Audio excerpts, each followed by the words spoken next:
Y'all, the best way to learn anything in this here world is to experience it yourself or to learn from someone else's mistakes, realizations, or accomplishments. On tonight's show, fresh from the ElkBros Adventures Elk Camp, it's our ElkBros Success Team and the Grinders class from 2022, y'all. What went right? What went wrong? Their aha moments, challenges, failure points, and perspectives. All their trials, tribulations, and even a few celebrations. That discussion, along with some of our Elk Bros shout outs of a different kind. So, my friends, pull up a chair, adjust your volumes just right, and welcome to Blue Collar Elk Hunting. Welcome to Blue Collar Elk Hunting, brought to you by ElkBros.com, with your host Gilbert Ornelas and elk hunting coach Joe Gilliam. You want to hunt elk? They live to hunt elk. Their goal is to share with you what they have learned grinding it out for over 35 seasons, doing what they love. So come on into camp and set a spell.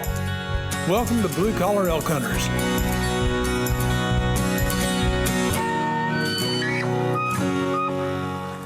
Hello there, everyone. If it's your first time with us, glad to have you. Hope you enjoy our show. And as always, for those blue collar hunters following our show and grinding it out with us every week, welcome back to Elk Camp. I'm Gilbert Ellis, the host of your show, coming to you from Spring, Texas. And with us tonight, we have our ElkBros Success Squad coaches. Mr. WWJGD's in the house. What would Joe Gillia do? We've got the ninja, Mr. Leroy Chavez. Luis Gonzalez, the leader of the Venezuelan Mafia, is in the house. We've got R.C. Knox from Cuesta, New Mexico. That's right, the legend's in the house. And Mr. Travis Canadian O'Shea is in the house from Wapiti River Calls, who builds our bad to the bone grinder and sugar calls. And straight from their hunt, from us within New Mexico, our grinders Tom Roth, Mike Messerer, and Larry Gill, and Adam Messner in the house. Welcome, fellas.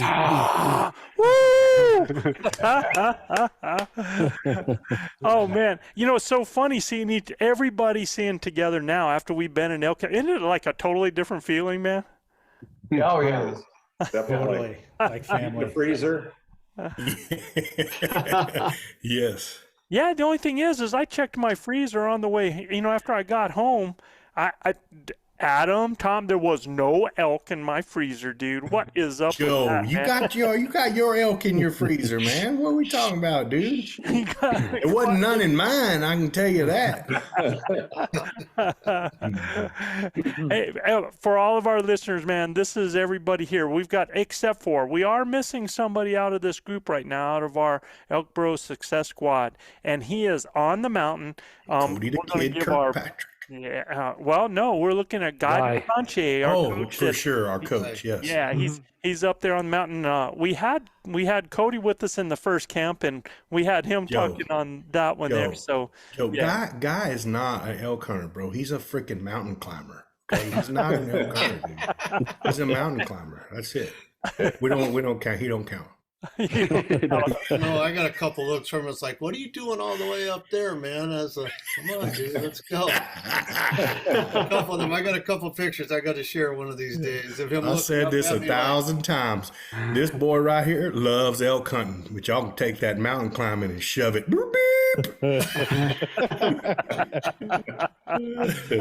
Oh, we had a riot out there. So. yeah, But elk hunting would be perfect on a flat surface, wouldn't it? You know, and then your motto is don't gain nor lose elevation. That's right. That's my motto. If we're going to gain the elevation, we sure ain't losing it. Once he's in there. So everybody, we have all of our Success Squad coaches here. We have our ElkBros grinders that were on our ElkBros Adventures coached hunt. These guys finished up hunting with us. Well, some of them showed up, on the 15th, and then ended up in camp with us. Because there's even one person. Well, we're gonna wait to share that story. But there was one person that didn't even want to hunt with us, right? I mean, it was like, oh, I got all the info. I got all the, I'm just going to go make this happen. So, With a name like the Hammer, what are you gonna do? You just Yeah. gonna go get it done, brother. And we'll talk about him a little bit later, man. But I mean, Travis wasn't with us in camp, but integral part of our coaching staff. And Absolutely. I tell you what, you can ask any of these fellas here that use the grinder or that use the sugar, and man, I tell you what, it just lit it up at elk camp this year. So. Thanks to Travis O'Shea on that, man. So that's something they're going to be seeing in the future. Look, guys, so everyone knows what to expect tonight. We will be talking about the ElkBros Adventure Experience. That's definitely going to come out within what we're talking about. But we're really wanting to hear from these guys as well as our coaches. What happens when expectations meet reality? I mean, I think, I mentioned somebody that killed an elk without, just went out and got it done. But man, had a lot of realizations come up with that as well. And that's a good conversation, as well as everybody else. I mean, once they got out there, and got to see what all of that training, what all that preparation, where those shortcomings were. The biggest lessons learned, the biggest takeaways from the entire experience for both hunters and coaches, and the surprises along the way. We're also going to talk about special moments and the moments that tested their very soul. Or touched their very soul, because we had a lot of those moments as well. And the focus of preparation, now that all of our grinders have been through the training, been on the hunt, from that, what are they taking as a focus of preparation for 2023? And I think that's huge. And I'm sure there'll be plenty of stories as we do this along the way, man. So, and I will tell you, the coolest part for me as a coach, before we move on here with Gilbert, is I don't think, I'm telling you, when there were goodbyes said, it was highly emotional. It really Absolutely. was. There were a lot of cool bonds and camaraderie and stuff that came out of this, and a lot of good times, man. So Gilbert, let's move on so we can get to it. Joe, before we really get into this, I hear you have some ElkBros shout outs that are just a little different from the norm. Yeah, just a little bit. Something's old, something a little bit new. So we had a ton of questions while we were gone that hit our ElkBros mailbox, y'all. So what we're going to actually do is we're going to do an entire episode of just listeners' questions on our next show. All right. But for today, first up, we wanted to have the ElkBros thanks to all those folks taking time to leave us those incredible reviews on Apple Podcasts. So thank you, folks, for showing the love. C. Talbot, he said he loves the passion along with the success and failure stories. Jim Coyle, man, that's the Wyoming elk hunter. Jim just sent me a photo, man. Not only did Jim have calling an elk for a buddy early season, he just made it happen himself. So, and he says we just have an amazing group and he loves listening to us. And this is a guy that has years of experience. So it's pretty cool that he likes to listen to us. NFL needs more games. How is that for a name, man? He doesn't think anybody does what the ElkBros does for their peeps, man. He says the value is unmatched here. So, we got to thank those people. And up next, we wanted to give a huge ElkBros shout out to some of those folks that sent in thank you emails, questions, and success letters. I'm going to call this our ElkBros honor roll, man. Ed Norris from Kentucky, who experienced the hunt from Hades. He said, poor dude got COVID at the beginning of it, and it was tough. Scott Winter, man, I don't know, man, Scott Winter has been following us for years, and I get an email just yesterday or today, bull down. He gets his first elk, awesome, man. So that was Congrats, Scott. Nice. Cool, Scott. Awesome, man. Congrats, brother. Yeah, he said the arrows, man, were spot on. Pete Cantola, Ben Talbot from Idaho, Dan Ray from Utah, Chris McKelvey, our buddy Chris, Adam Mister up there in Canada, Kyle Millette from Moscow, Idaho, says he listens, man, and he feels like a kid again now that he's out there doing the things that he's doing. Jeremy Gilbertson, his first bull. Von Jorgensen. Congrats. Yeah, from St. Anthony, Idaho, Raymond Payberg. All these guys have sent in like thank yous or questions. Cody Wells from Lindale, Texas. His dad has also been in communication and really loves our show, has been a long-time listener. Mickey Kent from RMO, Idaho. Jason Pelham. Jason got his first Rosie Bull, man. Heck yeah. Yeah, Fantastic. photos with the Man. daughter. It was really cool, man. Dan Pila, I don't know if you guys remember that Yes. name from Yes. Huntworth. Yeah. Huntworth. Yes, Awards. sir. Big Dan. Big Dan Dan. has been, on his journey, and it didn't happen, man, so close in Hunt Wars, but he took that skill set, he took all of that advice, and this year, Went to finally Arizona. got the first bull there in Arizona. Yo, and what a bull. Yeah, Beautiful. a giant. Beautiful bull. So Absolutely. congrats, Nice. Dan. Joshua Cochran not only kills a bull, but dude, he does it in the Vakru Vakru camo, man. He's like, Yeah. he said that bull came in, he had nothing but grass. He was in the wide open. Bull looked right through him, ends up taking this bull, man. So That's too cool. That's awesome. I saw that Jeremy- one on Instagram. That was a biggie. yeah, Yeah. it sure was. Jeremy Georgeson, first bull after not 1, not 2, not 4, not 6. After 7 years, he takes his first Sweet. bull, man. Congratulations. Welcome back. And buddy. Taylor Griffin, man, first bull after 5 years, man, he did that. We had Awesome. Richard Taylor. Lohr and Jonathan Paul. They double up on Washington Rosies out there. So they were That's a great feat. super, man. And Austin Cantola from Ravenna, Michigan, first bull on his first elk hunt. The man is hooked for life, man. So Amen, brother. Yes, sir. That's impressive. yeah, it was friggin' awesome. So that was our little bit of an honor roll right there. Want to thank those people for sending all that information in. You're going to hear a lot of those questions that they sent in, and you guys that are just saying that, just want to say thank you. You don't know what it does for us when we see and hear that. So That's right. really validate what we're doing. And that's the thing is, we've got all these gentlemen here right now that we've had the pleasure of being around. I mean, an extreme pleasure being around. We could not have started with a better Better group.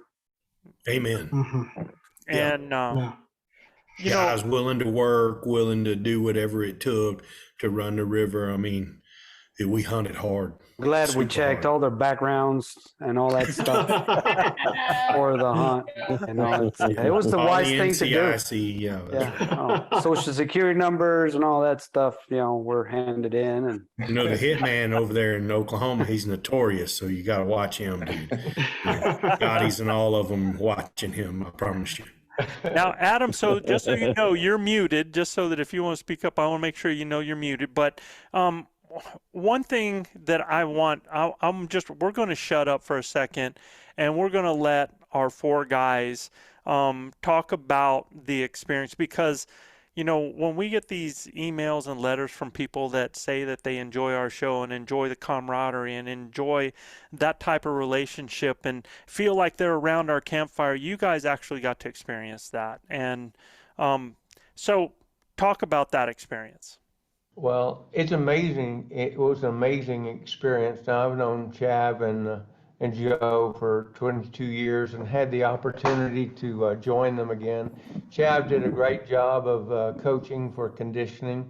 I was probably in better shape for this hunt than any hunt I've been on. I was prepared and ready for the mountains. He was.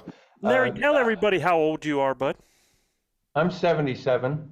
77. Now, any of these coaches that went out with Larry, any of these coaches think this dude was 77? Nah, absolutely not. He walked my ass into the ground every day. Hey, and that ain't hard to do, but I'm going to tell you straight up, that guy is an absolute animal on a dadgum mountain. Now look, he only weighs as much as my right foot. But at the end of the day, I mean, the cat is an absolute animal on the side of a mountain, right? So, and look, in all fairness, he's he kind of kept me going every day because, I wasn't going to try to be dragging him down. You know what I mean? And Gilbert, you did a great job, and the things that you taught me, the calling, one of the things I realized, although we had practiced a lot in calling, Travis was really good in helping me get prepared. I got okay with the out calls, but man, my bull calls and chuckles just suck. And Welcome to my world. it's like a concert singer. They don't become concert singers without a ton of practice. So my takeaway from that is that it's going to take practice, daily practice. Carry a reed around with you all the time and keep practicing it. And Gil emphasized that, man, you got to spend some time with it. And Travis the same way. And I appreciate that. And Guy was wonderful in equipment. There's a lot of nuances that I took with me this time that I didn't have before. And Gil and I had an adventure with a failure point that was a wonderful learning experience. Spending half a night out on a mountain in the rain with both of our Onyxes going, losing battery power, and both of us had battery packs at camp. Yeah. So, guys, we're going to come back, Larry. I want to come back to that because I really, there were two events that that really were a little scary out there on the mountain, and I think that's important for people to talk about. So yeah, go ahead, Larry. All right, very good. But overall, Gil and I had a couple of spikes come in. He let them go by. We were taking a break, and he let them go by, and he called them back in. And I was at full draw when they came back in, within a half a second of releasing an arrow, and then he boogered. So a half a second got us, but what a great experience it was. Okay, Larry, what were you waiting for in a half second? I just got to ask that. 35 yard pin where it's supposed to be. Oh my God. I think, Joe, I think he was like, Big O can do better than two spikes. He's gonna call me in something bigger, Well, So he was like, I ain't shooting no spike up here. We're gonna need a dadgum loaf of bread to eat him in this joint where we're at anyway. So and we got to be honest about this whole we were taking a break thing. I believe we you were were taking asleep. a nap, bro. You were asleep. I was flat out asleep, son. And the first thing I heard was one of them logs kicking over, and I'm like, bear. I'm going, that's a bear. And I'm not wanting to move to clue him into where I'm at. And I just kind of rolled my head to the side, and I see a dark mane walking up in front of me. And it's the elk colored mane, and he's only 35 yards from me. And I'm like, God dang it, man, he's got me pinned. And the wind was pretty good, but it was swirling up there all day. So both of them, there were two, and both of them walked right by me at 35 yards. And I'm like, man, I got to get my reed out of my pocket. I got to do all the things right not to booger these bulls. So I really need to let them go by. And they were just kind of meandering, not doing anything, as my grandfather would say. They were boodling along, and they just weren't going fast. And so, and then I had to get Mr. Larry's attention to get him up. He was probably 15, 20 feet from me, Larry. Yeah. And he was laid down, and Larry, he does pretty good if you throw something at him. And, but if you're just trying to go, psst, psst, Larry, no, that ain't working. So yeah, because he can't hear it thunder. Yeah. So I snapped my fingers like that, just anything out of the norm. Finally, I just picked something up over there and threw it at him, and it startled him. And I was like, man, I hope he don't yell out or something, because those bulls they might be 50 yards from me at the time. And I told him, I rolled over and I looked at him, I said, bull, get ready, bull. And he's like, oh. He's like, okay, he's like, all right. So I hear him over there rustling and everything. I look over there, he's got his bow, he's getting an arrow knocked up. And I looked up and I could see those spikes still up there on that side of that ridge. And they're looking around like, just doing their thing. And I just took that grinder call, and just put it to the ground and went, yeah, man. the woods lit up as soon as I went, yeah, man, they sickled around, bing, they're looking. So then I went to get to my tube to try to get it backwards from me down the mountain. And yeah, man, here they come. Down the mountain they came, man. And they stopped right where they needed to. And I'm like, oh, this is going to happen any second. Boom, they blew up. I guess they caught our scent, and they blew up. They were probably 35 yards. And Mr. Larry said, I needed half a second more. I wanted to fall over. I'm like, oh, I could have blown that up so easy myself trying to do too much, and not letting them get by me, But the whole idea was just to let them get by me and try to call them back. I mean, those bulls are a lot more gullible if it was within a big bull, So Oh yeah, little. if I could let them go by, we could get them back. And I just didn't know. It's so thick in there and so much blow down and lay down stuff. And he had a pretty good open shot there, but just couldn't settle his pin to the place he wanted it. And bravo for Larry not taking an ill-advised shot, not feeling comfortable with it. He just decided to pass and let them roll on. We tried to stop them as they went down the mountain, but I'm telling you, they went down about a 30-degree grade faster than a bolt of lightning, man. He had to finish up that prayer, man. He just needed a half more. And the only reason I passed is because that dude boogered. That area was going to be flinging in just a split second. There you go. Yep. It's just very enjoyable. It's an exciting, even though there were spikes, it was an exciting experience and one I'll always remember. That's awesome, man. Mike, what about your ElkBros experience? Fabulous. Met my expectations. I was in a few days early, so I got to hunt with Larry and share camp with Larry for 3 days before we even started with the actual camp. So we were there and we ran around the mountains and saw some new country, kind of weeded some spaces out, found some elk in a space. Sister's trying to phone me. Led to my first hunt with Guy that led to an opportunity we had there. So, but the experience as a whole was just phenomenal. I was able to hunt with Guy for several days. I hunted with Joe for a day, and just the ability to hunt with a coach with the expertise level of what we were able to hunt with for 5 days straight was just off the chart. I mean, just the stuff that, I mean, you can read books, you can watch videos, you can watch YouTube, you can read, go through courses and stuff online, but walk and pay attention alongside the expertise of a coach like we had the opportunity to do was off the chart. Absolutely off the chart. And like I say, I spent most of my time with Guy, and the dude has a knack for finding elk. We just couldn't seal the deal. That guy's got eyes like an eagle. It is amazing what that dude sees going through the woods. And he put me on a couple stalks. I learned a couple lessons the hard way doing that. Got close, figured out that when you put a pin on onyx and go chasing an animal on a stalk, you ought to revisit it before you take off in a hurry.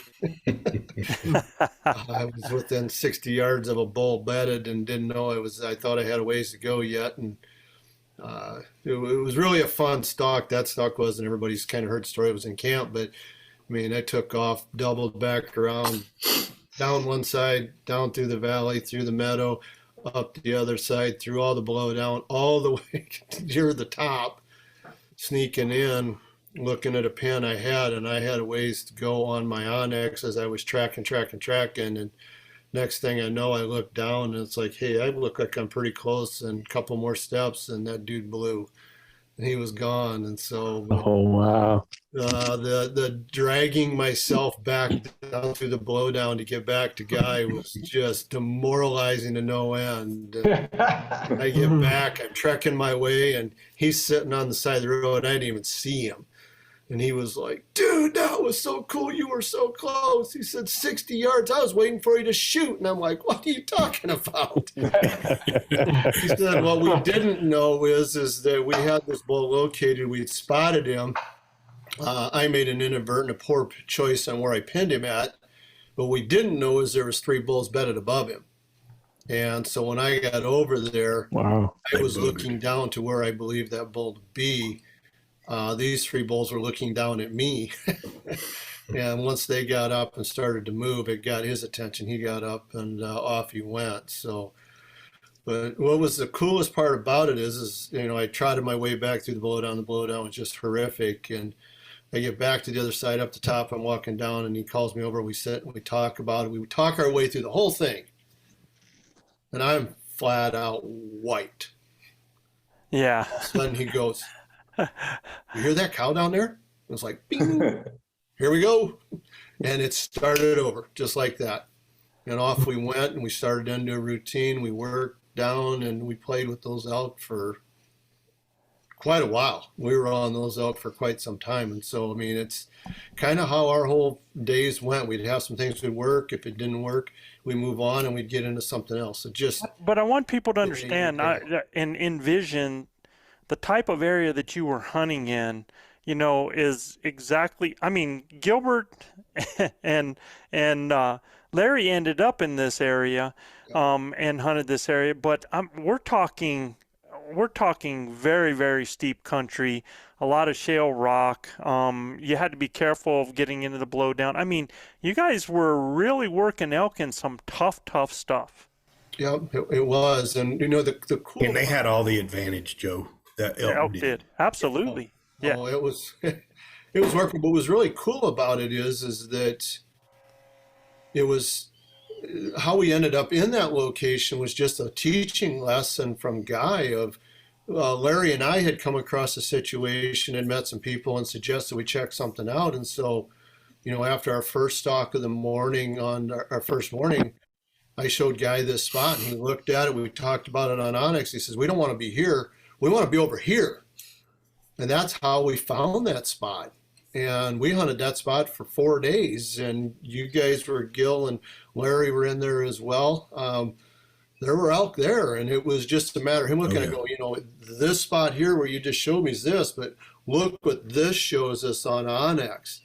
And so we took the first road going up there and backed our way out of there, which was an ill-advised decision to go up. And we came around to it from the far side and we were into elk and it was on from there. And it gave us 4 good days of just in and out. We didn't hunt them all 4 days, all day, but we were in and out of there. And we just, every day we had something going and it was just cool. But working, I can't stress enough what was important to me is the ability to hunt with somebody of the expertise level and to be able to say, why did we do that? Or what about this? Or this is what I perceived out of what we were doing here. What did you perceive? And, you know, we got to the end of the hunt. And as we were driving back after the last night, and it was like, you know, Guy, what would we have done different this week? We didn't put a bull on the ground. But what would we have done different? And he says, man, I don't know. He says, we worked it. We hunted hard all the days. We had opportunities when we got blew up on some wind, just the wind swirled in there a lot. And we had other opportunities, but it was a huge learning experience. But just the ability to hunt with Guy as much as I did. And the dude, when we found elk, then the intensity level was right now. We were on it. And when things settled down, slowed down, fun, funny, know how to have a good time. And then as soon as something lit up or we moved to the next spot and we got a response, it was like, it's game on. We're going now. You better be paying attention. You know, and we had some setups we did, and, you know, an animal came from the other side. When he wants to get your attention, that dude's getting your attention. I'm telling you what, he'll get your attention and you better be moving because that elk's not going to give you all day to play. So it was a fabulous time. We get back, we ate great at night. It's a good time around the fire at the end of camp was an outstanding time. And Joe, as you kind of said, like time to say goodbye, it was emotional. Yep. It was emotional. It was. Yeah. And getting back late and then filling the belly up with some hot meals, you know, that were fantastic. RC and Chav killed it. We ate well. I don't think anybody went hungry. No, man. Yeah, there was some quality food on that plate. And look, if there was any, like, if I had to take an experience highlight from the meals, I mean, look, we had steak one night, we had shrimp boil one night, we had green chili stew, we had barbecue, we had ravioli, we had all this crazy good stuff, right? But there is one thing that everybody was paying attention to, and that's RC's cowboy cobbler. Cobbler, yeah. Yes, sir. Dutch oven cobbler, baby. Ridiculous. Ridiculous. Yep. We can thank the late great Carl Gamage for that, for sure. And everybody out there listening, we actually got it on video, him and how to make it, and that's going to be on our website prior to the following. We're going to get up here in a couple of weeks, just so, because, man, if you ain't done it, you got. And not only did he make cowboy cobbler, he did it with a Dutch oven out there, with coals out of fire. It was just classic. It was to die for, man. Fabulous. Yep. That was something. So, Tom. Yes, sir. What? Tell us a little bit about your experience. Well, I got to go slide down a few hills and climb back up them. Got to. You were just recreating, huh? Around for a few days, and had some great experiences. Adam was filming us, practicing our cow calls. And if I remember right, his eyes got as big as balloons. And what do you say, Joe? Elk.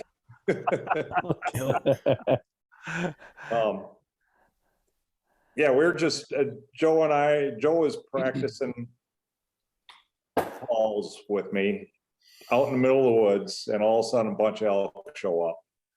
And somehow Joe got them elk to calm down and got them within range. So we thought.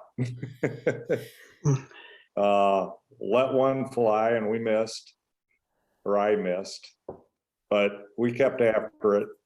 I think earlier that day we were on one at 11 o'clock, if I'm not mistaken. Does that sound right? Yeah, that might have actually been, because there were 2 different days. I think that was actually the first day. First day. We hit the one at 11 o'clock that we called in and came back around. Yeah. Yep. Just the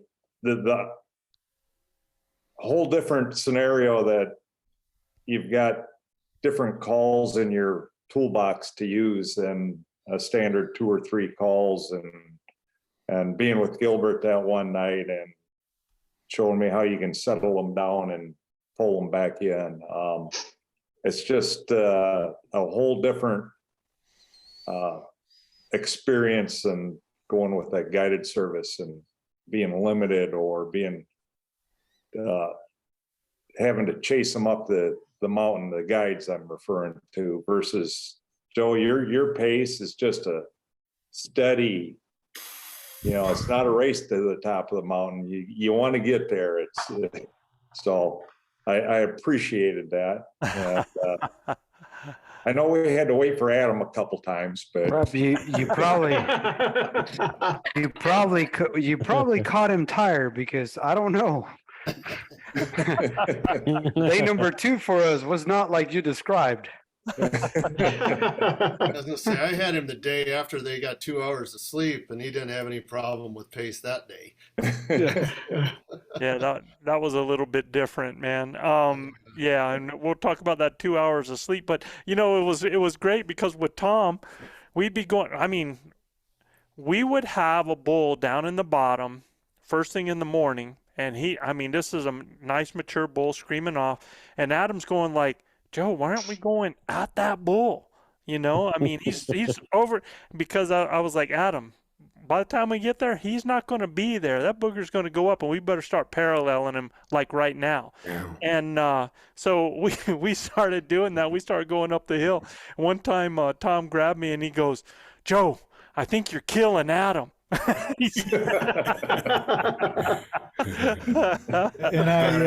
looked. You got to grab him, man. I'm telling you straight up.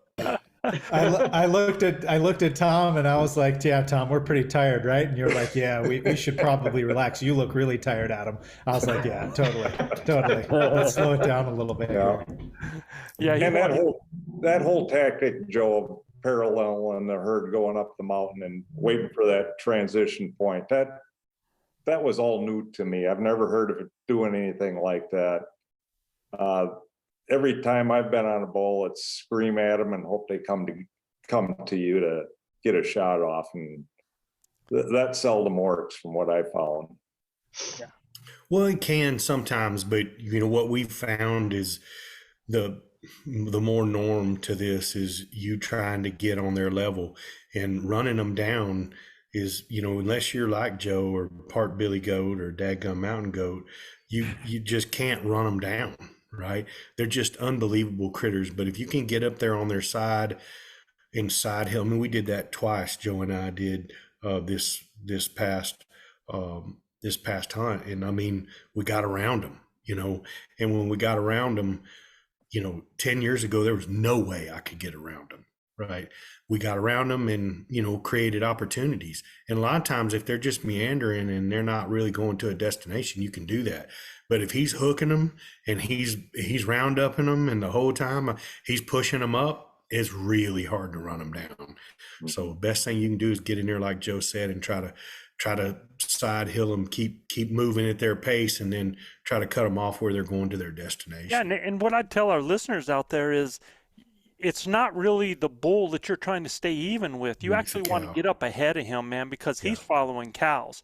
So as you're going up, you can actually, if you can start, it's going to get smaller at the top, and they are going to cross. In fact, that herd that morning ended up beating us to a cross point up at the top there, and ended up actually catching our scent. We had some stuff that swirled up there, but that is not easy. I mean, we're hoofing uphill. It's a lot easier going downhill, but we were moving up some steep ridges there, man. So, and I'm proud of Tom. Tom was like, he was very concerned about Adam, so I was.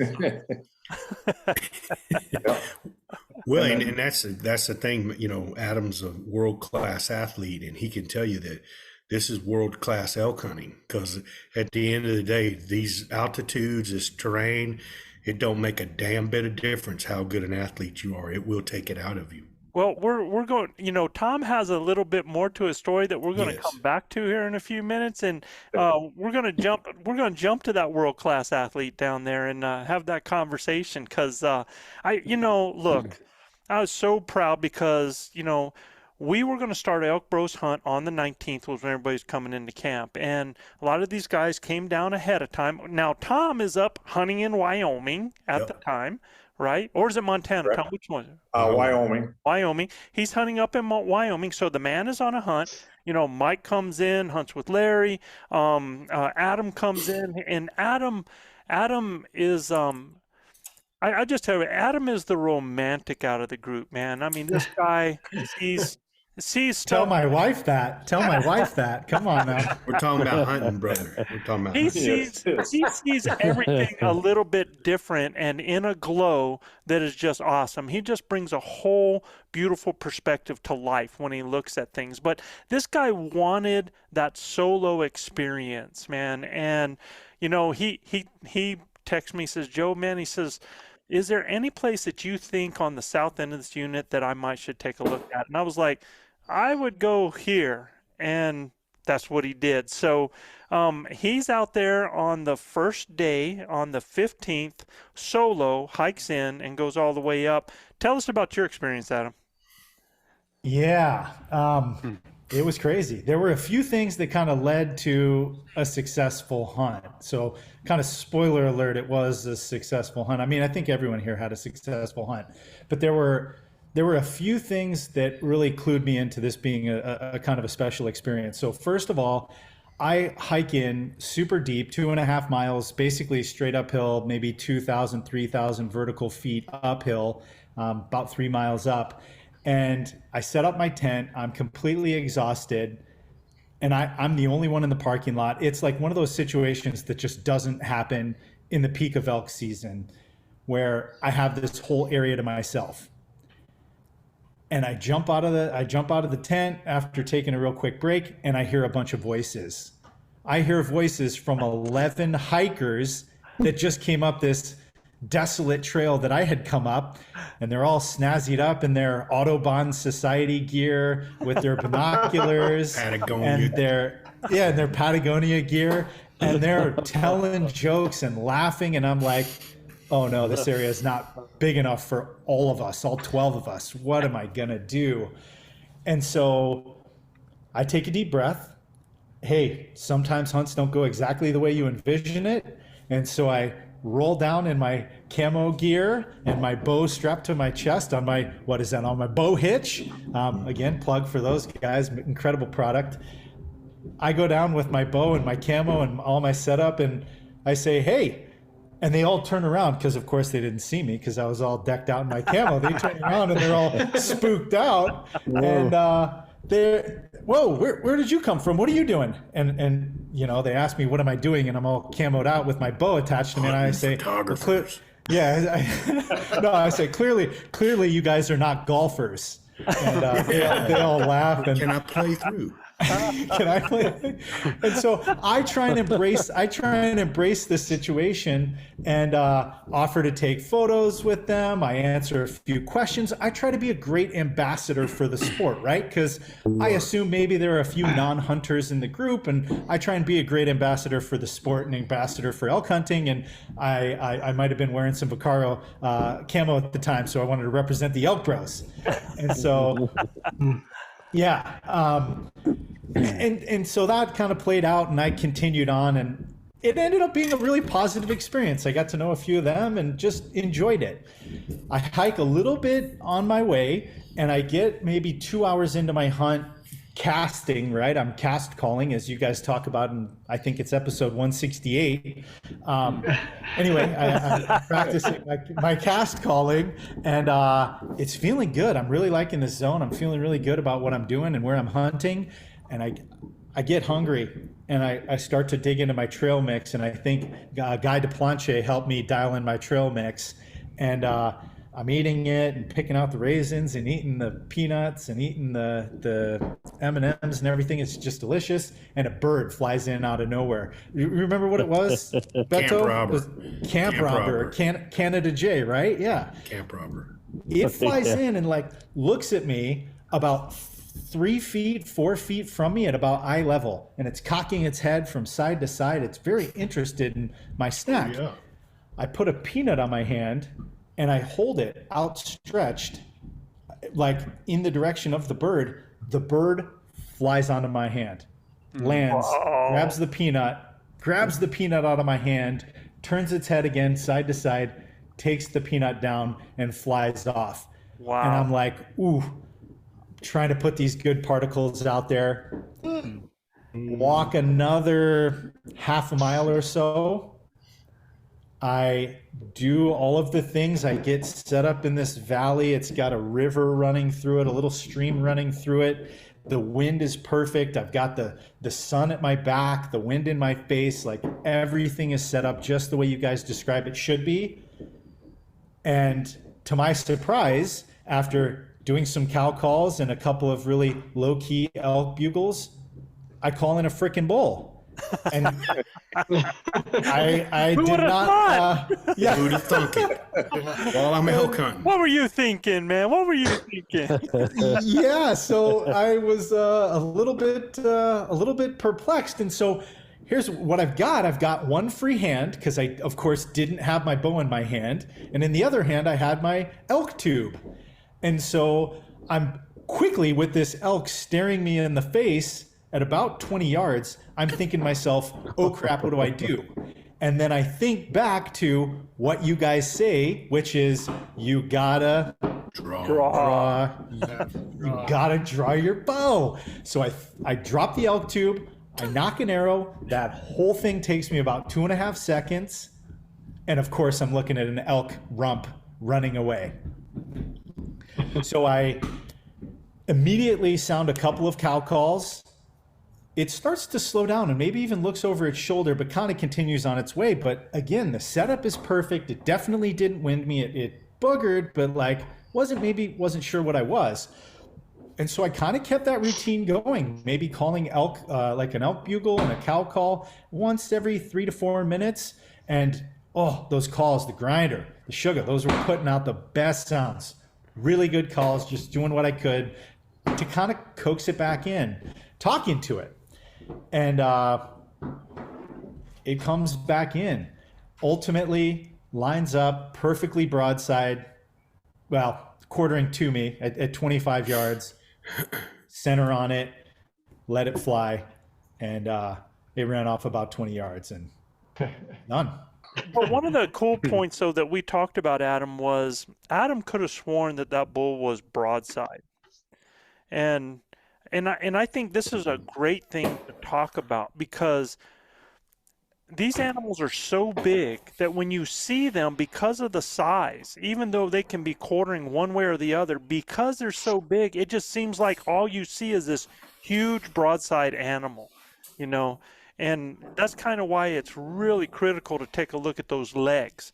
You want to see those legs. Are you seeing on the front legs angled towards you if they're quartering away? Are you seeing, one leg on the front, or are you seeing that opposite leg back behind there? Because that ends up being where you need to shoot for. So I think that was critical. But Adam texts me. He's on the mountain, and he's like, man, I just had a bull. I heard a bull respond, and I text him back, and I was like, so have you seen it or something like that? And all I get back after a second was stand by, right? And he says, stand by, and next thing I know, he's going, I just shot a bull, on there, and he's calling me, and luckily he had service. I mean, so here's the other thing. Adam, you're from Mills Valley, California. Altitude is what there? About 30 feet. About 30 feet. If that. And now you're camping and looking at about 11.5? Yeah, it was uncomfortable. I had a headache. And, part of this whole deal was you wanted this experience, and you really felt like this was an experience of taking an elk that shouldn't be a problem, right?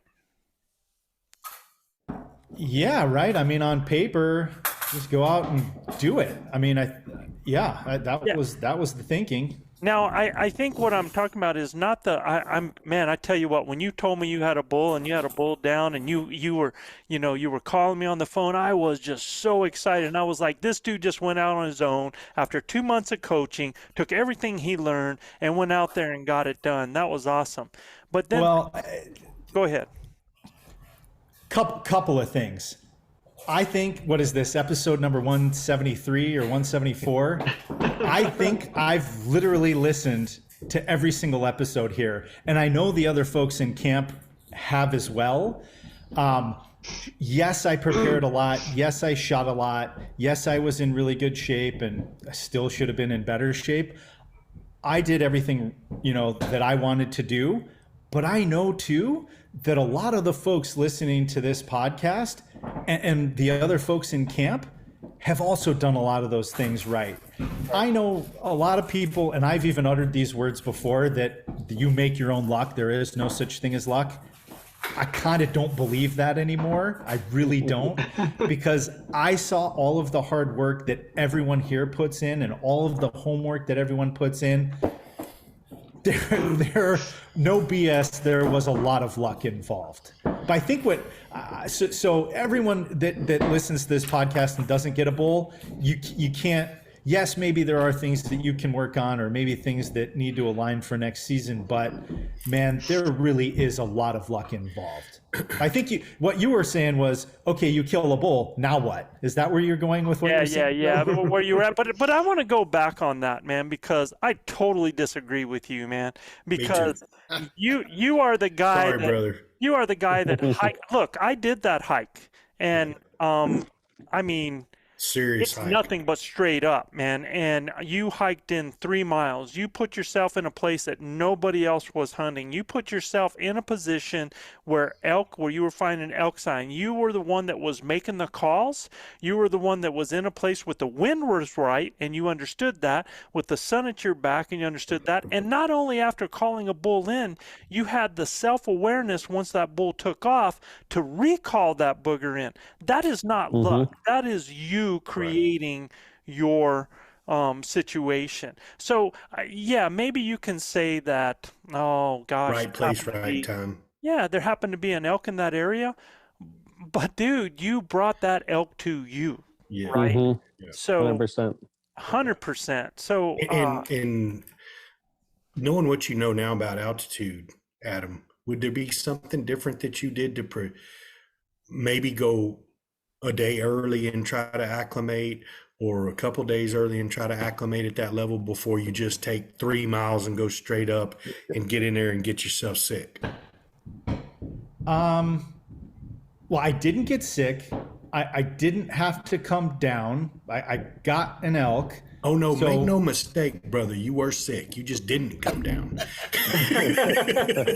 You just Maybe didn't so, succumb maybe so. to it. what effect did the Joe altitude have on Joe you? said he looked like a wrung out gut, a sack of a gut when he got to him the next day. Because I could look, man. I don't know you personally, but you know your video was awesome. By the way, I mean it was so cool for you to take the time to, you know, just talk to all the bros and the team when you harvested your bull, and Well, it I was think- it was you were it was a combination between obviously the altitude and then you trying to pack that elk by yourself for the whole day. You were fogged Rude. up, man. Like it was foggy.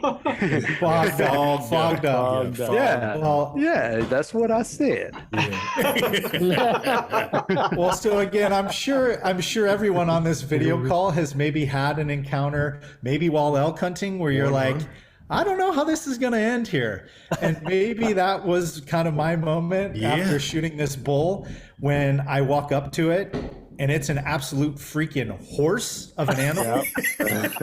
yeah, Giant. It's like, Everything starts to come into focus, and I'm like, I've got one knife, I've got one bar of reception. I don't know how I even have reception. I've got one piece of rope, and I've got a bit of a lifeline. And so I called Joe, and I'm like, hey Joe, so how do you quarter out an elk? Like, I've watched some YouTube videos, and I think that was one of the sections in the ElkBros Academy, and the Base Camp Academy. And so I'm like flipping through the Rolodex of how do you quarter out an elk at 8 o'clock at 11,000 night, feet, yeah. at 8 o'clock at night at 11,000 feet by yourself. You know, Adam, that's a great observation, though. And when I heard about the whole story, those were my thoughts exactly, right? I mean, yes, this information it's in the academy, but I don't know that's something that we incorporated in as part of the coaching process. I know actually, I didn't talk about it. I don't know if any of the other coaches did. And actually, that information is not in the academy at this time. We do not go over quartering out an animal or anything. Now, we've talked about stuff and stuff on our podcast, but we have not shown that in our academy because we're starting from coming back, right? Yeah. So I mean, great point, right? I mean, heck, here we are. Called the Success Squad. Well, what do we do when we become successful? It's like it's something we need to incorporate into this. We were kind of hoping. Here's the crazy thing about it. I was so happy for him, but in all, we were kind of hoping that Coach was going to be there when they got something to teach that process, to go through that, right? But I actually much like we did with Tom. Yeah, it was one of those like over the phone surgical things, man. I'm talking to Adam and we're talking about what to do and what time was it that you killed that animal, Adam? It was probably like 2:30, 3 o'clock in the afternoon. So from 2:30 till I think he ended up calling me. It was something like 8:30. And now this is after other instruction that we had and we had talked about. But he calls me well into the night, like 8:30 or 9. And this guy is spent. And he's really, I mean, think Would about be. this. He's gone from 30 feet to 11.5. He already had a little bit of a headache because that's head swell. You know, when you're going from that, dudes, have you guys seen what happened to our bags of like granola Oh my or God. chips and stuff Yeah. like that? You know, well, that happens to Adam's head up there, whether, you know, and And it it, happens to your whole body. yeah, it happens to your body, man. And he's up there and now he is expending incredible amounts of energy Calories. while he's in this condition, which makes him, I mean, it really, there were two situations that could have been dangerous up there. And, you know, one of them was this one. And, you know, when he talked to me, and he said, man, I can't think straight right now. And, you know, his body is there. I mean, his guy's incredible physical condition. But what that oxygen deprivation and that head swelling does to you, and then the exhaustion of trying to, for the first time in your life, you know, quarter a horse and get it. And look, let me tell you, from where he had killed it to where his camp was over a lot of blowdown through a creek, rough stuff. I mean, it was from 2:30 until the time he called me. He had one side of the animal down to his camp and had the other half, you know, turned over, had half the animal done. There was still like neck meat, lomo, and 1/4 still on it, right? And he's like, he calls me, he's like, Joe, man, I don't want to lose this animal, but I am, he says, I'm spent. And really at that point, all my directions is it's just like in the airplane, y'all. You can't save somebody else if you don't save yourself, right? So, you know, I told Adam, you need to get to your tent, you need to drink, you need to eat, and you need to sleep. I said, I will be there.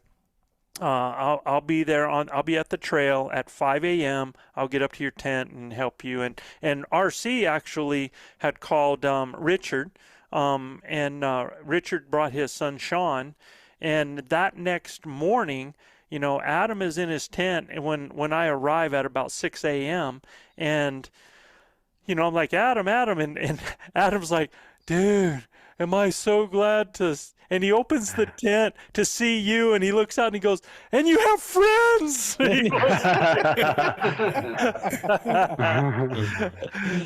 Yeah. Yeah. You brought the cavalry and we got it the rest of the way down the mountain. The final 2.5 miles, we got it down in a bit over an hour. And that we made quick work of it. And watching you quarter it out, certainly, Joe, and get that neck meat, that was really tough, and getting the lomo and of course the tenderloins out, which we enjoyed in camp. And it was really cold over the night. Like that was another thing that I learned. You know, I was looking in some of the nearby cities to get the weather and the temperature and everything, and it was like 15, 20 degrees warmer down low than it was where I was on the mountain. So it's like, if you're going into an extreme area, there's no real way to get the actual temperature or the actual wind chill or the actual wind speed in these places where you're going to hunt. He was sleeping in 30-degree weather in a 50-degree bag. Yeah, not good. Yeah, you got to stay in all your gear. You got to sleep in all your clothing. And a 50-degree bag means that if it gets down to 50 degrees, you won't die, but you will not be comfortable. Right. Yeah, right. And if you get down below that, I did record that. I did record a video where I was showing love to the ElkBros and, you know, saying I was looking forward to meeting some of the other folks in camp, and saying thank you to you guys for everything you had done to put me in that position to be successful and everything that I learned. But I will say, immediately after that, I recorded a video to my wife and to my kids saying how much I love them and everything, and that I hope to see them again. I was not in a great mental spot. Yeah. I was not in a great mental man. People don't understand. You're sicker than you think, you know, and it's a lot exhaustion, some oxygen deprivation. I mean, and ultimately we call it altitude sickness, you know, and it really is a real thing, you know. Luckily, you're such a good athlete that your body recovers a lot quicker, even with the lack of oxygen, because a lot of guys got to come down. It's the only way they can get out of it, Yeah, And I tell you what, we bring Manano back down to sea level and his head never unswells. I mean, I did get through to my wife the following morning. I called her and I said, "Hey, Allison, I love you. I had a long night. It's pretty gnarly. Joe and the cavalry came up here to help me, and they more or less saved me and got me down this mountain with the elk, and I'm in great shape now." And she was like, "Awesome. So are you headed home now?" And I'm like, "No, I got to go to elk camp." And she was like, "Well, what's an elk camp? Not an elk for you. You already got one." I was like, "No, I got to meet the Elk Bros. I want to hang out with the entire crew." And like, I'm sure that all your listeners have a vision of what you guys are really like behind the scenes, and what the other elk hunters and elk camp are like. And I know I had those visions when I was listening to this podcast, in Kauai and on my road trips and into El work Salvador, and driving your truck, driving my truck to work and working in the shop and all that stuff, just like all your listeners. And I got to know some of you guys, and I would love to get help from Larry, Tom, and Mike on like kind of rolling the curtain back on like who you guys really are. Like RC Knox is a honest to goodness, legit cowboy. Like there was one time where I rolled back into camp, and on my way into camp, I drove up, I drove through an actual cattle drive. Like there were some cowboys on an ATV driving some cattle down the street, and I pulled in and I was like, "RC, what was going on? Was that an actual cattle drive? Do you remember that?" Yeah, I can remember that. That was, I was like, oh yeah. I was like, yeah, were those guys doing it right? And I think you were like, yeah, I knew so-and-so and I knew so-and-so from that cattle drive. Yeah, they were doing it right. Yeah, they're ranchers from around here. They take them to the mountains during the summer. And then run them out, man. Yeah. And the only thing is now they use machines instead of horses all the time, so. Yeah, that's kind of sad. Yeah. I don't know, man. RC and I, our first morning of the hunt, we got out on. I look up and it looks like the three headless horsemen running at us with like Cyclops lights on. I'm like, what in the hell is that coming at us with lights 8 feet high? I'm like, what in the hell is that, RC? He goes, well, I think it's two dudes on a horse. And sure enough, it was two guys on a horse with headlamps. They were going to run up in front of us and go try to pull some cows down out of the Rio Castillo. And I'm like, well, he goes, y'all going elk hunting? I'm like, nah. Where's your sign, brother? Y'all going cow punching? I mean, that's exactly what they were fixing to do. So, yeah, man, I mean, elk hunting and cowboys kind of mix. We love our resident cowboy, that's for sure. I was just shocked to see that your motor for humor and your motor for Texas similes, like, it's endless, dude. It's I appreciate it, man. Yeah. So let's do this. So that everybody understands and we can uncover the lie of, what we're really like. The four of you will roll back the curtain, let everybody know, all right, let out all the secrets. What are the Elk Bros really like, man? You're just like everyone else here. Absolutely. Just down to earth. Great people, good to be around. I'd want them around my campfire, elk camp, whatever camp I'm having. I'd like to have them there. Boy, you guys are the real deal. There's no artificial ingredient at all in any of what you do. It's all 100% real, 100% authentic, 100% honest. And it's just a thrill to know all of you guys, hunters and coaches alike. I told you we could fool them, boys. Yeah, you did a great job. The crew's real, and they were there to serve us, and there was just no question that that's what it was about. And from, Chav and RC, making sure we got we got coffee in the morning, we got snacks in the morning, we got sandwiches in the morning. If we were coming back in for lunch, we got there was food ready for us. If we came back in, we were coming for dinner at night, we had dinner. They were just serving us. And then, the coaches in the field with us was the same thing. It's, what do we got to do to, get ourselves into elk? And we just talk through those situations, those scenarios. But that was while we were there. But the time commitment put forth before we even got there was the pre, whether it was Zoom calls or, the ability to have phones, phone numbers and, contact information. That we had a question or something come up, they're accessible. Yeah. And so there was no question on the mountain. And I spent most of my time with Guy. We talked about anything and everything, literally. Yeah. And it wasn't just an elk hunt. And the knowledge on elk hunting was one thing, but it was relationships that were built. And it was just that simple. It was relationships that were built in a time on the mountain. You didn't have to feel like you were, running around with somebody that, didn't want to be there. They were there. And all the way up till that last second when we had to go, I looked at Guy and I put my bow down. I was like, dude, I can't see my pins. We're done. Yeah. He was still calling. He was still working. Yeah. He was still working. I was like, dude, I can't see my pins anymore. We got to stop. Yeah. Well, and we had a bull chuckling at us that was, inside 100 yards. We couldn't see, but I was like, I can't see my pins anymore. We're done. Yep. It's over. Yeah. It's over.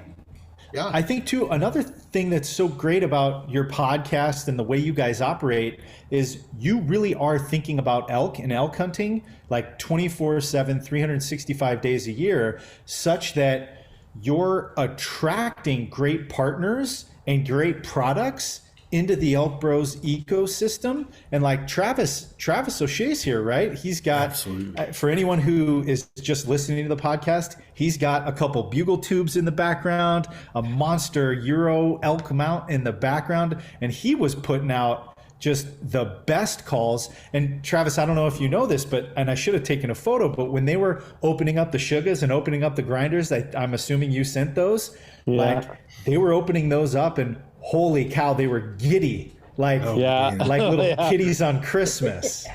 That's how I was when I was building them. Man, I was fighting to get me another one, because I was, I had one sugar, and man, dude, it's such a great call.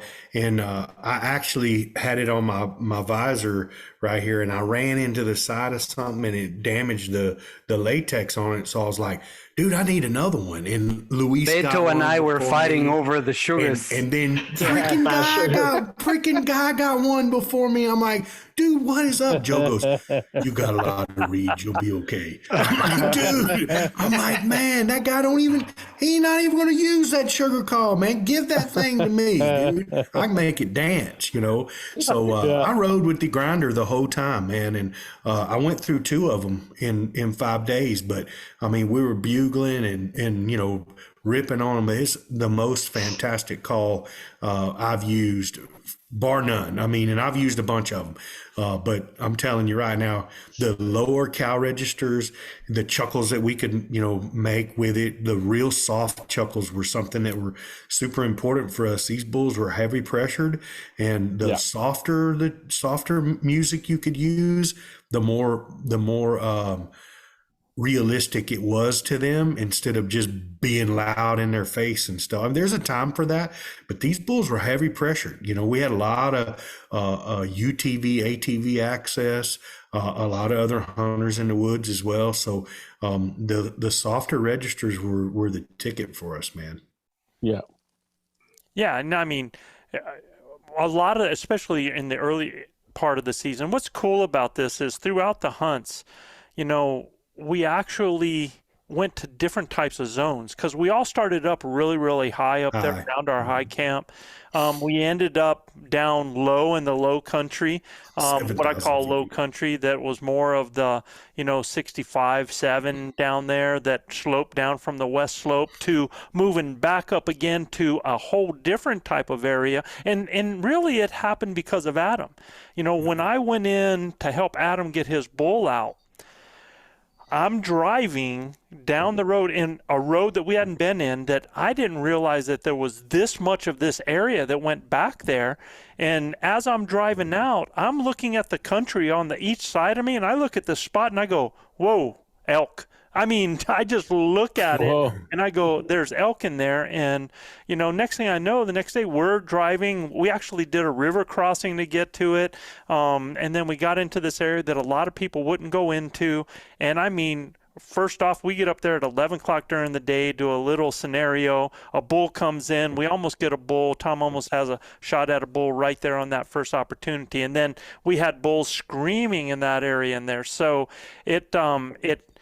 we were almost on the other side of the river drainage from where Mike and Guy and where they were. So it's like directly elk across the highway. Yeah, they were in a more protected area from all the blowdowns and stuff that now, unless you were up on your west side up there were places up there that just, it was just berserk. In fact, let's talk about another situation, because it's definitely failure points. It's definitely something that should be talked about, because there are things that can endanger us while we're out there. And I'll tell you what, them daggone blowdowns in the wrong situation were dangerous. But you can talk to Chav. Chav, I want you to think about it. RC's not here right now, but I want you to think about the one night that I got back to camp.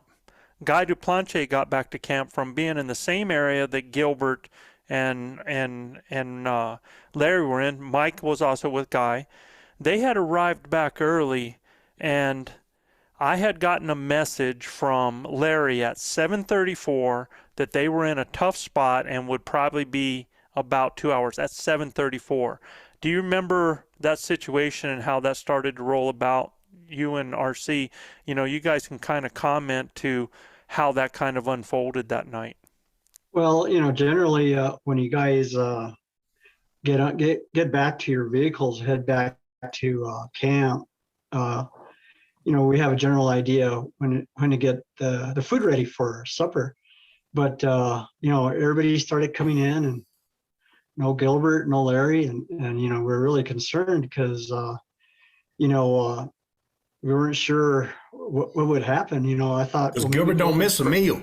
Yeah, I thought maybe Gilbert sprained an ankle, and Larry wasn't able to help him down, or maybe Larry had an incident or accident, because you know, from what I heard, it was pretty steep where a lot of the guys are hunting, going up and going down. And if I recall, there was a little rain that day, wasn't there? Yeah, a lot of rain. So that added to the lot of rain. You know, our anxiousness. We were kind of really worried. But we knew that, you know, after, what was it, 10:30, we knew it was time to go find them, because, you know, you can't leave anybody behind. So, you know, Joe and Guy and yeah, me and Guy jumped in my truck. Yeah, and took off to try and find them. And yeah, we were really concerned about that. But, you know, it comes to a point where, you know, when it hit a certain time, we had to go try and find them, or they had to go try and find them. And yeah, we've had really, kind of a general rule in our camp that when it and gets I think to that be led that led to a big failure point. And I think I don't know if you want to talk about it now, but we did have, everybody kind of had a little bit of cell service, at least one bar, but for some reason the telephones they're using, their phones just went, you know, they zapped all the energy and had no, they all went dead. So we all had Zolios, and even if they didn't have cell service, like I received a message from Larry at 7:34, and then I popped out messages back through the Zolio, both to Gilbert, who has a Zolio, and to Larry, who had a Zolio, with no response. And you can tell on a Zolio if it's been read, right? It shows you with the check marks if it's been read. And there was no reading of that. Now, this 7:34, by 10 o'clock to 10:30, I still have got no response back. RC, I was kind of like a a long-tailed cat in a room full of rocking chairs, huh? Most definitely. We had the Zolio there in camp, and that was the beautiful part, is that we could always count on somebody to let us know that they were headed to camp. And I texted Gilbert and said, are you coming in? And no response. And that was the hard part for us, sitting around trying to make a decision, is because we're going, well, both of them have Zolios, both of them have phones, and they should be all right, but they worked all right. And that's one of the things that we do is, it come certain time, it's time to go see what's going on. And thank goodness we did. And they weren't close. And so the thing was, we weren't close. When we were not getting answers back from them, the thing that we're going in our head is there's no way that both their phones went out at the same time. So I actually, me and Guy jump in my truck, and it's a good hour to where they are. And it actually got delayed a little more because I jumped on a highway, and halfway between there, we had a vehicle that looked like Larry's pass me going in the other direction. So I U-turned and followed that vehicle, I don't know, another 15 miles before I realized, well, first of all, the guy drove like a bat out of Hades. That's not Larry, it's just Larry drives like a grandma, man, and so we turn around and we go back. By the time we get up to the area where these guys' vehicle was supposed to be, luckily Guy knew where the vehicle was. He had been up there. It was midnight. It was like 12:03. So Wow. we're talking about, we've had our last message at 7:30. I get up on there, and let me tell you what, this road is a tight booger. It's tough for a truck. It might be okay in a UTV, but guys telling me, hug the hill, because in the darkness, it just friggin' drops off on the side. It's right? 600 foot down the other side. Yeah. So I'm going along, and as I'm going, and we're almost there, I see an image on the side of the road, and it's a Gilbert Ornelas with 2 packs, and the look on his face sent ice chills through me. And I've never seen Gil in this state. And I mean, Gil is one of these guys that you always want on your 6, man. This is a guy that's confident. This is a guy that's tough. This is a guy that don't mess around. He's been, an officer in the sheriff's department, some of the toughest parts of Texas out there. This guy handles himself. And the look that I saw on his face was one that this guy had been through it. And not only had been through it, but I saw no Larry, and I see his pack. And he comes up to us on, first of all, he takes his hand like this, and he's like, man, he comes to me, and he's apologizing for the whole situation, and this is going on. I'm like, dude, stop, man, it's okay. And it seemed like doggone 20 minutes. It was probably 3 before he said, we're both okay. And I was like, you could have started with that? I just wanted him to know it was totally my fault that I'd messed that up. It was really the tale of 2 perfect storms. No pun intended. We went through a pretty good storm. Larry and I had a great morning. It started with the spikes. And in hindsight, I know what I'd do different on that hunt. I'd never bail off again, something so steep. We really didn't know. In the evening, right? In the evening, yeah. We really didn't know how steep that was going down until we were right in the middle of it. And, we had bulls bugling down there. Yeah, they were down there. And, we had another bull across another ridge. We felt like if we get to the bottom, I could call him down. But in hindsight, I should have just dropped off the edge where those spikes were into that meadow, walked across, hit the road, and finished our hunt like that. Now I know what I know now, and I thought we could come up that other side. A guy had said that there was a way to get up it, but when we got down and looked up on that other side after I called that bull all the way to the bottom, I'm like, there ain't no way we can climb this thing straight up here. You know, I mean, I know what my capabilities are, and Larry's much more astute at mountain climbing than I am. You know, I'm 275 pounds. I can go, but it's 4-wheel drive. It's slow. I'm going to go 10, 15 feet, have to take a break. But I mean, I can get there, you know. But when I looked up, I'm like, there is no way we can go up this face, you know. So I looked over to the left, going towards the southwest, actually the northwest, going towards the northwest. And I'm like, man, it looks like a lot gradual, more slope down to where we were, right? So I'm like, I looked at my Onyx, and Larry looked at his Onyx, and we're like, you know, man, it looks a lot better on that side. And then I looked at my power bar, and I had like 12% left. All of a sudden, it just drained all of my juice, right? So I'm with Larry, and we're down there on the bottom, and I said, Larry, do you have a battery pack? And he said, yeah, I got a battery pack. He said, but I don't have a cord for it. And I'm like, oh, really? I'm like, well, I got my battery pack. Hang on just a second. And I start digging in my pack, right? Because we're going to need that. We're going to need that. Number one, to talk on the Zoleo to the guys. And number two, to be able to use Onyx to get out of there, right? And fat maps or whatever else we need to see slopes. So, and it's getting dark. It's 6:30, you know. So I start digging, man, and I pour my whole pack out. And brother, fear hit me like a ton of bricks. I'm like, oh my God, I do not have my battery pack, nor my cord. And I'm like, where is it? Well, it's in my mule. It's in the Defender, right? I had it the other day, and I put it in there to charge, and man, I'm like, dadgummit, I didn't put it back in my pack. And I knew we were going to stay out all day, and I just did not put it back in there. I thought I had it.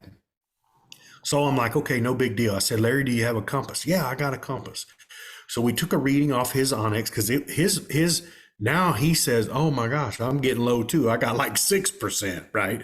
So we take a reading off of Onyx, think we got a good reading, and we start easing around to the south, to the northwest of that ridge. When we get around that other side, it's pretty tough. It's pretty tough going straight up, but it's not near as bad as it's gonna get. Okay. We get up to about halfway, and it's dark, and it starts raining and sleeting. Okay. And we get even lightning flashing, man. Yeah, lightning flashing. I mean, wow, the whole 9 yards. And Larry's doing his best, you know, to keep pace and to stay positive, but he's going up in front of me, and I can hear him going, oh man, big O, this is not good. He's like, this is really steep. You know, we're not going to be able to stand up and do this. We're going to have to crawl. And I'm like, crawl? Well, there's no way to go down. I mean, there is no way for us to go down and retransverse the way we came, because it is straight up that other side too, right? So we're like, man, we got to keep going. You know, we got into the worst rock slide I've ever seen traversing this side of this face, where it was, you can ask Larry, it was literally hand over fist on our knees in the rocks. You couldn't stand up. It's so steep, right? When Joe looked at it, the face that we traversed was almost 40, 45 degrees. I mean, 50 degrees. It was really straight up and down. The problem is Larry would have to get on my very far left side, because rocks would come sliding down, big old rocks, right? Would come sliding down. He didn't want me to get taken out, and I was never going to get ahead of him, so he probably didn't have much to worry about me taking him out. But at the end of the day, we had to stagger coming up the side of that hill. And what I was looking for was big rocks and other bushes to hold on to, right? Because I would get so tired. I finally my right bicep that I had surgically repaired would lock up, and I mean just lock up in a spasm, right? So I got no way to pull, right? I got one arm, and I'm pulling myself up with that one arm. Then my right quad muscle locks up in the middle of being in this rock slide on this mountain. So I'm in serious condition here. If I go down 275 pounds going to the bottom, son. It ain't hanging up, ain't none of that. But I found me a long stick that I could use to, if I did fall, try to hang on to something before I got to that bottom. But look, we're probably 400 feet now above where we started. We went from 9,200 feet to about 9,600 feet. Okay. And that 400 feet was the most treacherous 400 feet I've ever done in my life. I remember on my hands and knees, my wife cried about it when I told her. I remember on my hands and knees, I could hear her and my son telling me, Dad, don't give up. Don't give up. Take one more step.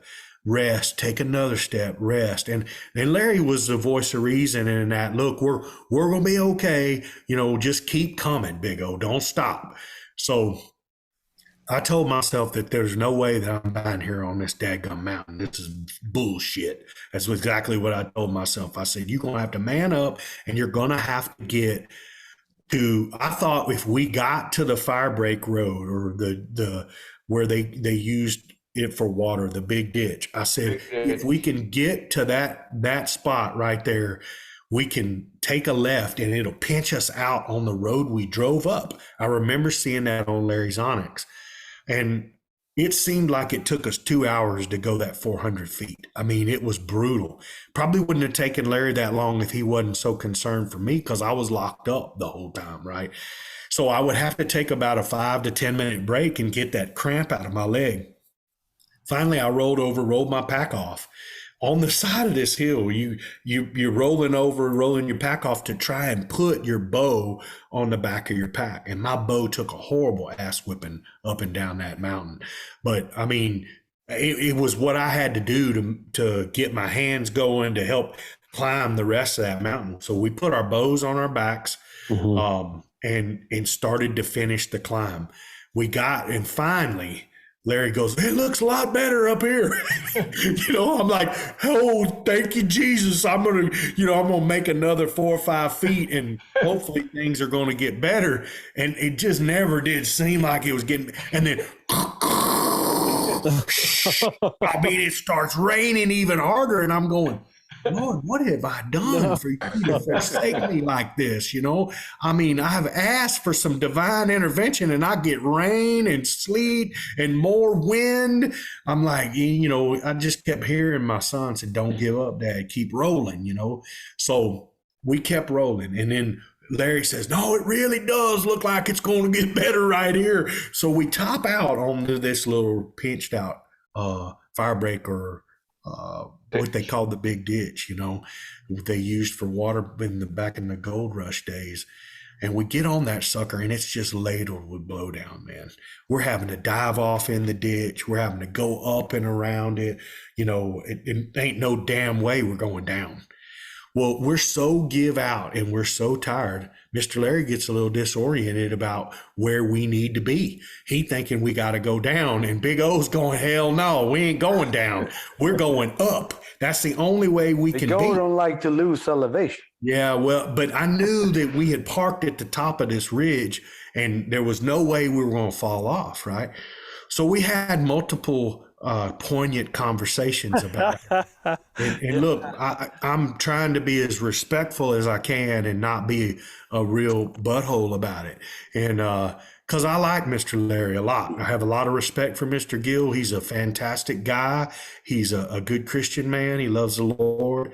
And, you know, I wasn't trying to be obtuse with him at all. No, you were doing the right thing. We were coaching each other, you know. Right. And I told him, I said, look, man, one thing I've got an ability of is navigation. I'm telling you right now, we got to go up, you know. And he goes, you really want to go up? And I'm like, not that way. No, but we're going to go up when we hit this road if we pinch out on it. And he's like, yeah, well, I mean, if we pinch out on it. So it's 2 miles. It's literally, Guy and Adam, look, it's almost 2 miles. You got to go around the northwest side of this slope to get to the road, right? So we make that whole trip around all that deadfall and everything, and it was very dangerous, real slick, real wet, but we got to the road. And when we got to the road, I'm like, saved, right? I know my boys are not going to let me stay out there all night. I know they're going to come. But what hit us was not having our Onyx, not having our battery backups. So we had no cell phone reception, no Zoleo, and no Onyx. So we didn't really know exactly where the truck was. And it's pitch black, fellas. Everything in the pitch black looks the same.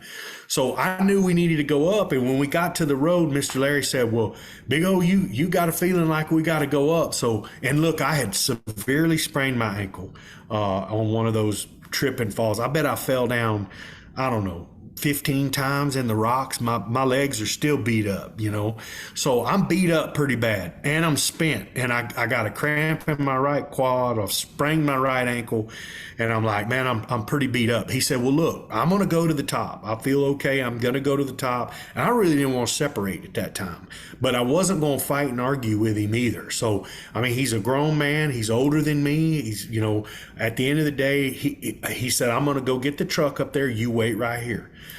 Well, for me, it was really better for him to let me rest and go with him, because it would have kept me warmer than just sitting there, because we were all pretty well drenched, and that dadgum rain and sleet was coming in even harder. So I got to looking around in my pack. I had some fire starters. I could have dug me up some. It's pouring wet, so all the wood out there is wet, right? Really hard to find something other than digging under some of that deadfall and getting you something that's drier to start you a fire. And I'm like, well, he's only gonna be gone 15, 20 minutes. I'm gonna walk up and down and pace up and down this road, try to keep myself, warm. Well, that walk turned into about 15 minutes. He comes back, and I'm like, what in the hell? He's got his headlamp. He ain't got the car, And he says, well, Big O, I walked to a fence. It said Flying Horse Ranch. And I'm like, what? Yeah, you got to go down that. He goes, no, I don't think so. He said, I think we've got to go one more level down. And I'm like, we got to go further up. And he goes, well, I don't remember seeing that fence. And I said, well, Larry, you can go down if you want, but I ain't. I promise you that. I ain't going down to come back up. So we had a poignant conversation about that, and he decided he was going to walk to Red River, and he did. And he figured out then that the truck wasn't down there at Red River. It had to be up on top. So he come back, and it was that time that he come back. I mean, here we are, it's 11 o'clock, he comes rolling back. He goes, well, Big O, I went all the way to Red River, and we sure as hell ain't down there. He said, so I'm going to go back to the top, And I'm sitting there kind of twiddling my thumbs. I'm like, man, any minute Joe and them are going to show up. And pretty much that's exactly what happened. Larry went back up to the top, and he found the truck. But again, Mr. Larry was very tired. Both of us were give out. And again, he was disoriented. He actually got in the truck, and instead of coming down, he went further back up, kept going towards up instead of coming back down. So again, all of that fatigue and everything led to being disoriented, right? And thank God about 11:45, 12 o'clock, I see headlights coming up the mountain. I'm like, ain't nobody coming up this treacherous song unless it's Joe Gillia. That's for damn sure. I said, so I'm just going to sit tight right here. I turned my headlamp on, turned my other flashlight on, and sure enough, it was him and Guy. And I'm like, God dang, am I glad to see you boys. I said, man, Joe, I'm so sorry. This is all my fault. I didn't have my battery back up, and you can't believe what went on to us down here to get us to this point. But definitely something everybody in this group and on this podcast should 100% understand, that I now have 2 battery backups in my bag with 2 cords that could help, navigate, see a better route. But truthfully, there wasn't a better route. Now, Guy says there was on the front side of that. Him and Mike say there was a better route on the front side of that. I wouldn't have known it because it was dark. Right now that I know where they're talking about, I probably could come up that way instead of going around that northwest side and coming up the worst side of it. But you couldn't see it in the dark. You didn't know where it was to begin with. So part of that's my fault for diving off, and Larry's too for diving off in that late in the evening. So I mean, we share that responsibility, but me as a coach, 100% shoulder the responsibility in not having the correct survival tools to make sure that we got to where we needed to be. No, Big O, I'm equally at fault. It's a hunter's responsibility to have his own provisions and not to have that kind of a failure point. So it's as much my fault as it was yours. You don't need, you can't bear that burden by yourself. Well, I mean, I've 100% felt like it was mine, and we aren't guiding guys, we're coaching guys. But there comes a time where we're going to have some conversations that are like, no, we're going to do this because I feel like it's better for us, or I'm not equipped to be able to do that. So those are conversations that need to be had, but we've got to go through it as a coach. We've got to go through a checklist every day of what's in our bag and what is not in our bag. And that checklist is huge, man. And that's why we're doing this. This is for every listener out there to understand that all it takes is one missing cord, one missing battery, if that's what you're dependent on, especially in areas that are ultra, difficult to navigate in the first place. And it was the most difficult I've ever been in. Oh man, I mean, it would have been difficult during the daylight, and to add the darkness and to add the rain. And when I got to you guys, man, I mean, you were pretty doggone close to hypothermia when we got to you as well. So I had chills. Yeah, any of that can create disorientation. So this is our opportunity for everybody else to listen to that and to think about how you could have done that different. And like they said, just by making sure you have redundancy in your equipment, to be able to check that. And and it's critical. Thank goodness we knew where they were to be able to go there. I still would have had some concern if we would have gotten there and they hadn't made it to the road. How would we have known where they were, So there's a lot of things that take place there. But the number one is to be present and present of mind, and to know, to stay calm. And I think that's one of the things that you guys managed to do was, even though it was difficult, you stayed calm. Even though you guys had conversations with each other that under stress become difficult conversations, but they have to happen, and there has to be we never got disrespectful with one another. Or cursed one another or anything like that. I mean, it was, again, I was more scared for him than I really was for myself, and I'm sure he felt like the same way. But we just wanted to make sure we got back. You guys stayed together till you got on a road, and that was huge. So there will be people that in a situation like that in high stress will get upset with each other and end up separating out. And that just makes for a more dangerous situation. Yeah. So, we knew the road was our savior. Somebody's going to come up and down that road. If we had to walk to the bottom down to Red River and go beat on somebody's door down there, I mean, you got a charging cord, something, we're going to find a way to get down off that mountain. But I knew beyond a shadow of a doubt, in our camp, about 11 o'clock, we ain't heard from somebody, we're going looking, right? Well, once we got past the 2-hour limit of expectation, things got nervous, and then there's a point of no return where we've got to go do something. So that's right. You know what, Joe? You said something that actually, was a wake-up call for me also this year. And it's about, getting separated, right? And so we all know about the blowdowns.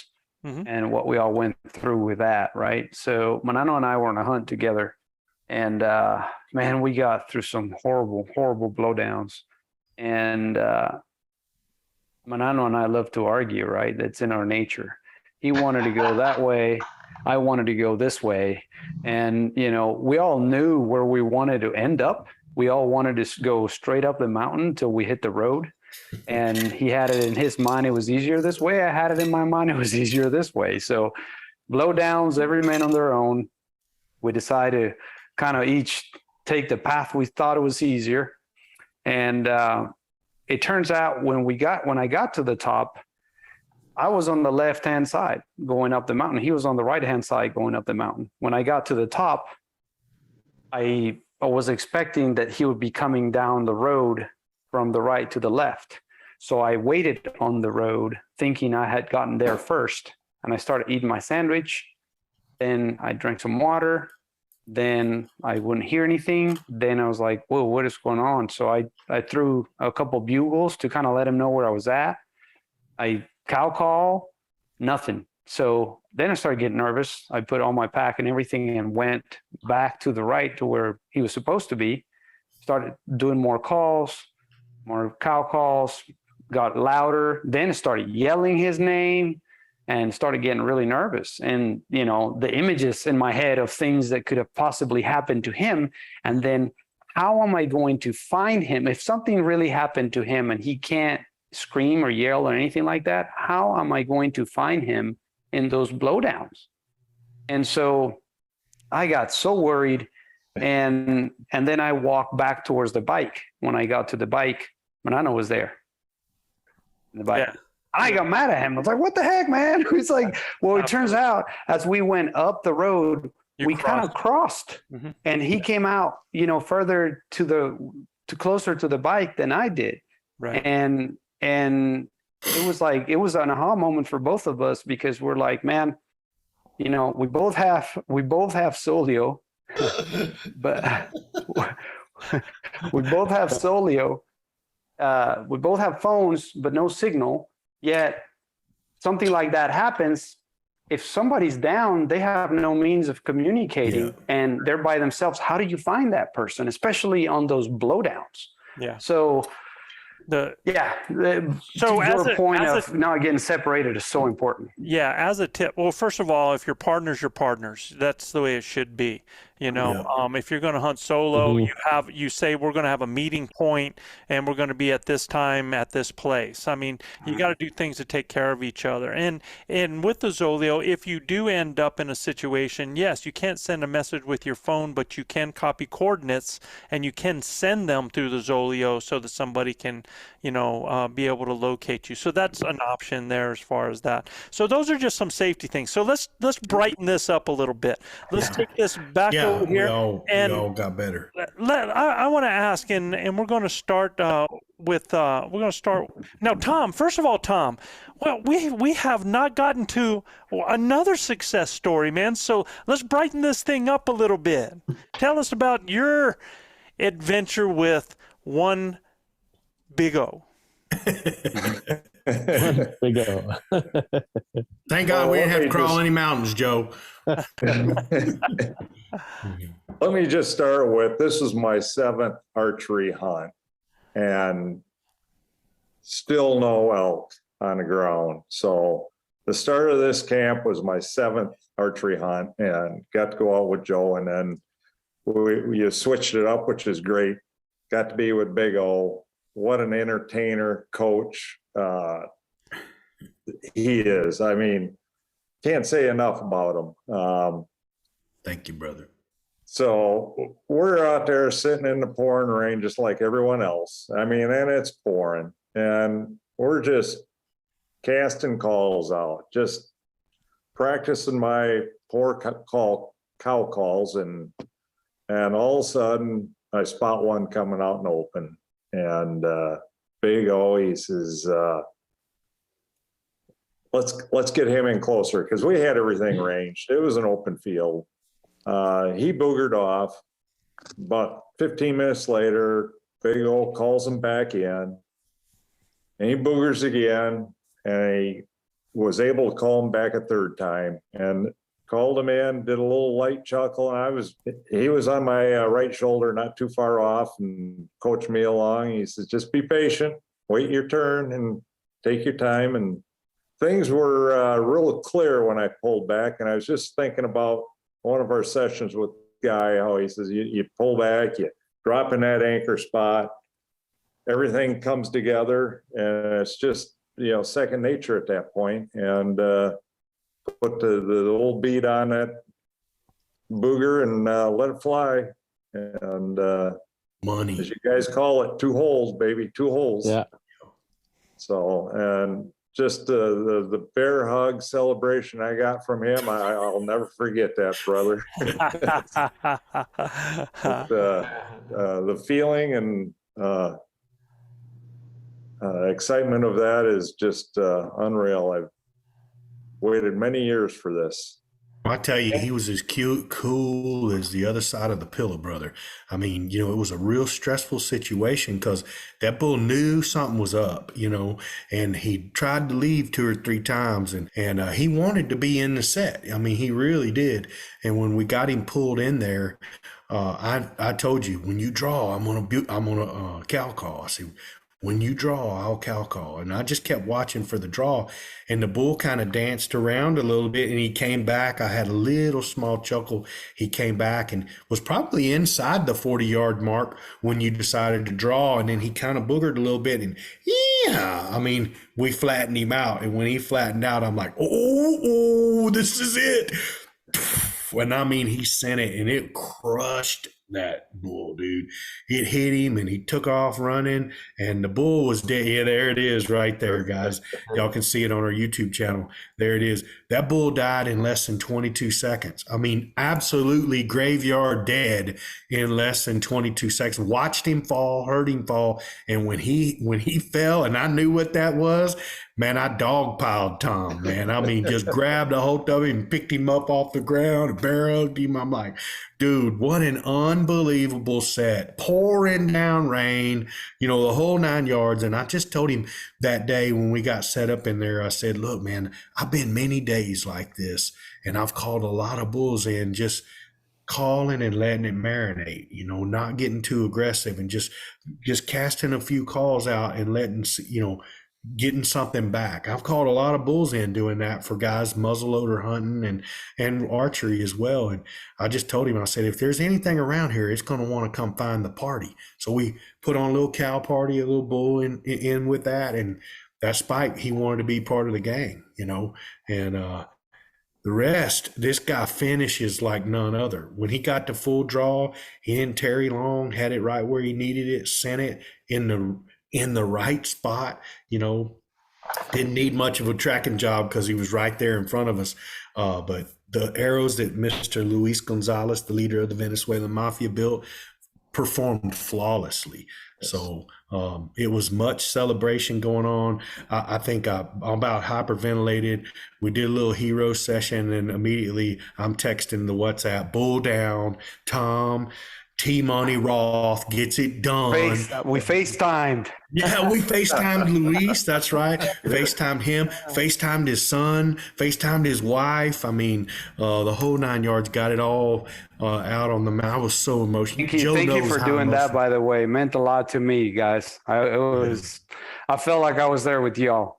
Well, you were. Joe knows how emotional I get over these critters, and man, I was a mess. I just tell you, I cried for him. I cried for the whole crew. The whole crew. This was something that was really near and dear to us. This is our first inaugural outdoor adventures for ElkBros, and man, we wanted everybody's hunt to be special, and I hope that Mr. Roth felt that way.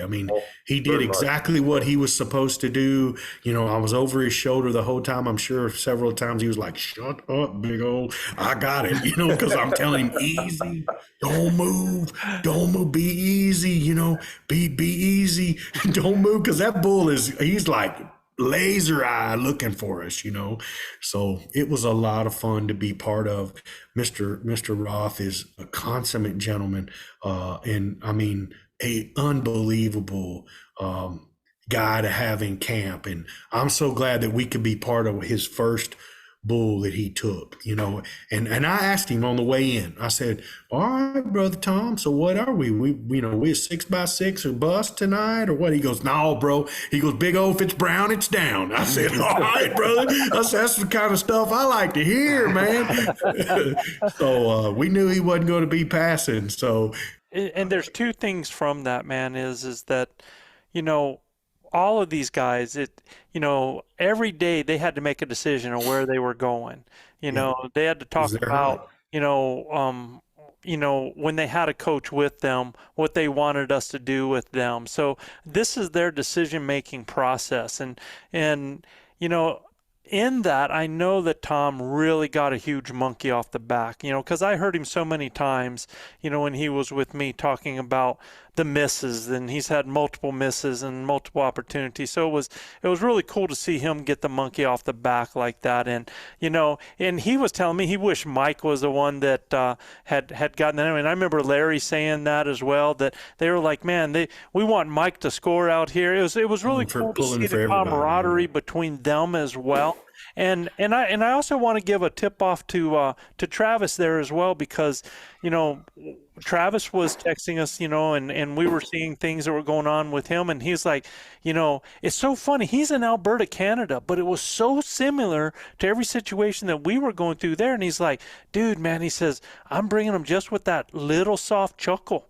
We're not doing much other than a little soft chuckle. And man, I mean, on that early season, those bulls were just like, and that was it, man. There wasn't a whole lot of talking. Yeah, that was going on. So, all right. So let me ask you guys this. I got one other thing. Yeah. You talked about Adam with cutting an elk up earlier, not having a coach there. Big O and Guy standing right there and being very patient with myself. Cutting. I've done plenty of whitetails, but never done an elk, and just the guidance and the patience that they show, because I know I was going a lot slower than they would have, but Hey, Tom, I wanted to learn that myself and be able to do it next time. You did. You did a heck of a job too, man. I looked at it and I was like, man, he really did a beautiful job on that elk, man. And Tom, it wasn't all that slow. You did a great Oh yeah, job. Agreed. absolutely. Agreed. And I offered to pitch in and help. Me and too. He said, no, Larry, thanks, but I'd like to do this myself. Yep. Yeah, he 100%. And for us as coaches, man, we're here to help them. And I asked him in that hunt, what do you really want me to do? He said, well, could you critique my cow calling and stuff like that? And it was a collaboration of everybody getting together and understanding what their job was. And when he knocked that bull down, he 100% told me, absolutely not. Don't you can instruct me, but I don't want you doing it for me. And I said, yes, sir. You tell me what you need. I'll hold a leg. I'll, do whatever. I pull the hide back. I mean, whatever you need from me, I'm here. So I was proud of Tom, man. He's an absolute he's an elk hunter, man, and he's got a better idea of what it takes to get one of them bulls clean now. It's a chore. I mean, with two guys, it's a hell of a chore, So with that said, before we get out of here, I want to know from each of you. Mike, we're going to start with you. What is the focus of your preparation from the lessons and everything that you've gone through? What is the focus of your preparation for 2023? I started already just as I unpacked just note after note after note after note of, as I was unloading the pack, as I was going through my food. As we talked earlier, I've already started some things on workout. How do I make some adjustments to that? But clearly the one thing that I need to do is I need to get better at understanding elk calling. What are they saying? When are they saying? And how am I going to get to that point? And one of the things I dissected out of hunting with Guy is that, he's doing a multitude of, he's carrying reeds right on his shoulder here. So, we've got the calf, we've got the cow, we've got the bugle, we've got and just to host a forum, that was in my notes as I was dissecting this, and I'm still putting stuff away, but I'm just simply looking at it going, here's my notes. I want to remember to do this. I want to remember to do this. I want to remember to do this. And so on, that was the calling and the understanding of the communication, and watching Guy and working with Guy through that was just, I told him at one point, it's like, dude, I should just be carrying a video camera as you and I talk about this stuff. I took some video of him. I mean, I thought he was jacking around, The one time he's down on his knee and he's sticking dirt and stuff inside of his bugle tube. You know, he's doing some little, you know, some chuckle from the beds and some stuff like that. I'm like, what is wrong with this dude? And it's like, dude's down on his knees praying to make this call work. You know, we get to talking about it after the fact, and he's like, the dude's in his bed, and the difference that it made in the tone to the call was just unquestionably noticeable. Yeah. You know, so I mean, I'm just taking the time to put that on paper right now, but the biggest thing I'm taking away is I need to learn to communicate like an elk, and I need to put those pieces in place that's going to allow me to be able to do that. You know, I got to hunt some with my coach, Joe Gillia, and anytime I get to share the woods with him, it's an honor. And, you know, he's been on my side for the last 13 years, and he's one of my best friends. And we got to hunt with Mr. Larry Gill the last couple of days. And, you know, we got to calling together. And, you know, when your mentor walks out of the woods and goes, "You like my son, that's that good," you know, I'm like, wow. You know, all I can do is keep trying to get better, you know, but when he tells you, "Ooh, my son, that's really good," you know, I feel good about what we got going on. But look, it's been a labor, you know, it's been a labor of love, guys. I mean, I haven't been like that forever. Joe will tell you it was rough at first, but I was dedicated to the craft. And if you guys will put the time in with the reads and be dedicated to getting on, you know, and listening to podcasts that are really about elk calling and what elk are saying, man, I'm telling you, if y'all dedicate the time, y'all get better at it. And before you know it, you'll be calling bulls in for other people, you know. That was cool, just the finesse end of it, because I think we're all led to watch the commercials and all the advertisements of people blowing it up. Yeah. I was like, dude, you're not blowing it up. And just the finesse end of the call and understanding the language was one of the biggest takeaways of that, and learning to communicate. Touch on the patience level of being able to say, he's in there, and I'd be sitting there, and we'd be a half hour later still sitting there, and all of a sudden,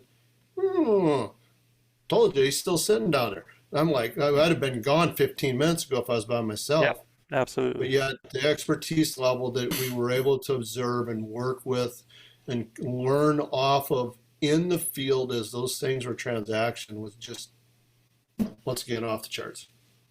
Thanks, Mike. Gil, what is your focus for your preparation for 2023? My focus is spending a lot of time with the reeds. There you go. The cow calls I'm pretty comfortable with right now. The chuckles, the bugles, I'm marginally between terrible and pitiful, and trying to work my way up the scale to get it to be better, because that's very important. And when Mike and I were together, I did get a bull to, in spite of how bad I was, that bull was responding to us and coming to us for a while. So we just didn't close the gap soon enough for him. We should have waited the river to get over there, and that was a mistake. And cutting the distance, you guys have emphasized so far all along how important that is. And when he didn't come to us, we went around, and that was a mistake. But the calling and the bugles, the chuckles is what I'm going to work on. The preparation, the physical preparation, the camping preparation, the hiking preparation, the arrow preparation that Luis did, I'm all good with that. I'm right on target where I need to be. So improving my calling will be my focus for this next year. I would I could say anything, Joe. The guys that I listened to call with the bugles and the chuckles, it was all about filling that diaphragm up, right? And not just coming right from the top, but actually getting the diaphragm full and then using what's inside to get that bugle and that soft chuckle. You know? I think every one of our guys, if I was to tell any of them, and I'm going to let them still finish out, but and to all our listeners, if you do not have the sounds to be able to bring an elk to you, you are limiting your success.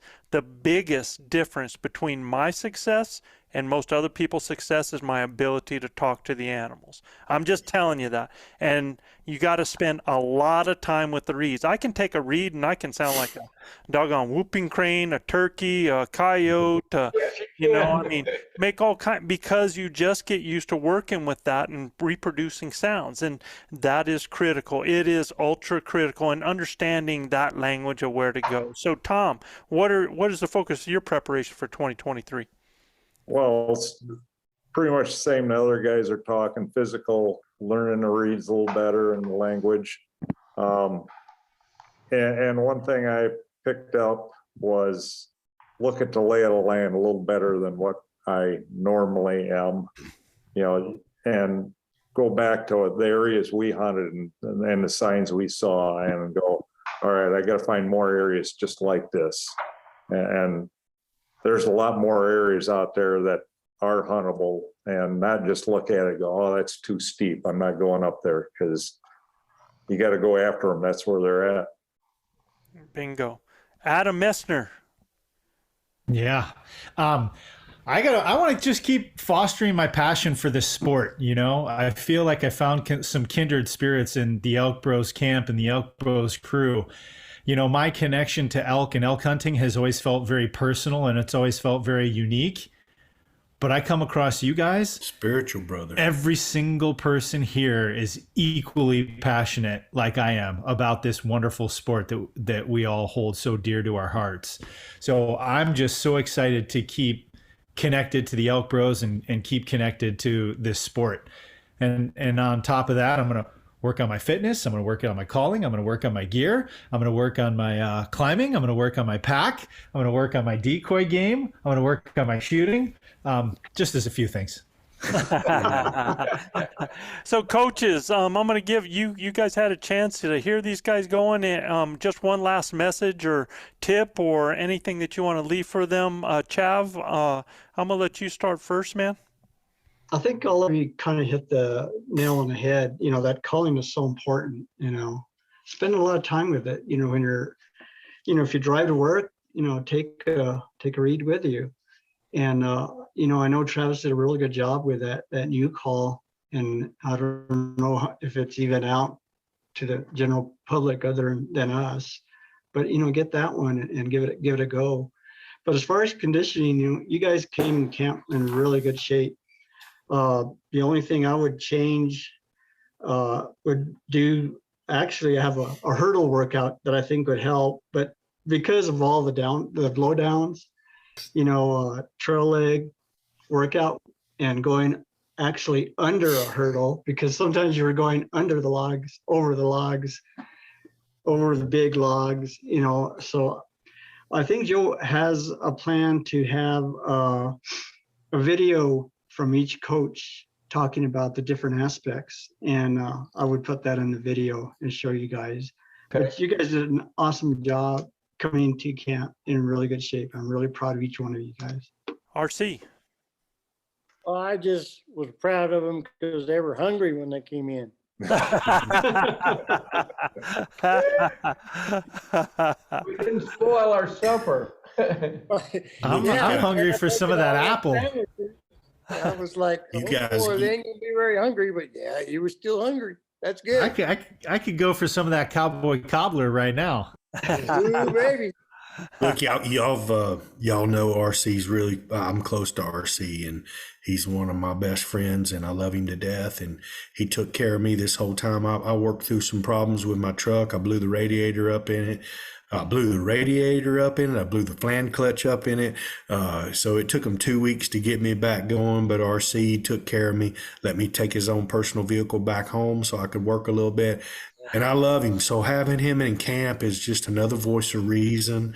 You know, I can go back to him when we're done. We stay in the same camp together, so in the Taj Mahal, and I can go back to him and talk to him about my day or whatever it may be. And he offers great advice. And, you know, he's like, kid, you're so good at calling. Just keep doing what you're doing. It's going to happen, you know. So, you know, you guys are all unbelievable hunters. Believe that. And what you need to know how to do is, like you've all all looked at it already. Y'all have all said it. The calling part is what separates us from you guys. Woodmanship is great. Y'all understand, working the wind is another thing that's really important, understanding your setup, and being patient, man. You guys work on your patience and understand that elk are on their time and not your time. And because patience is what really gets that elk in trouble. They're very curious animals.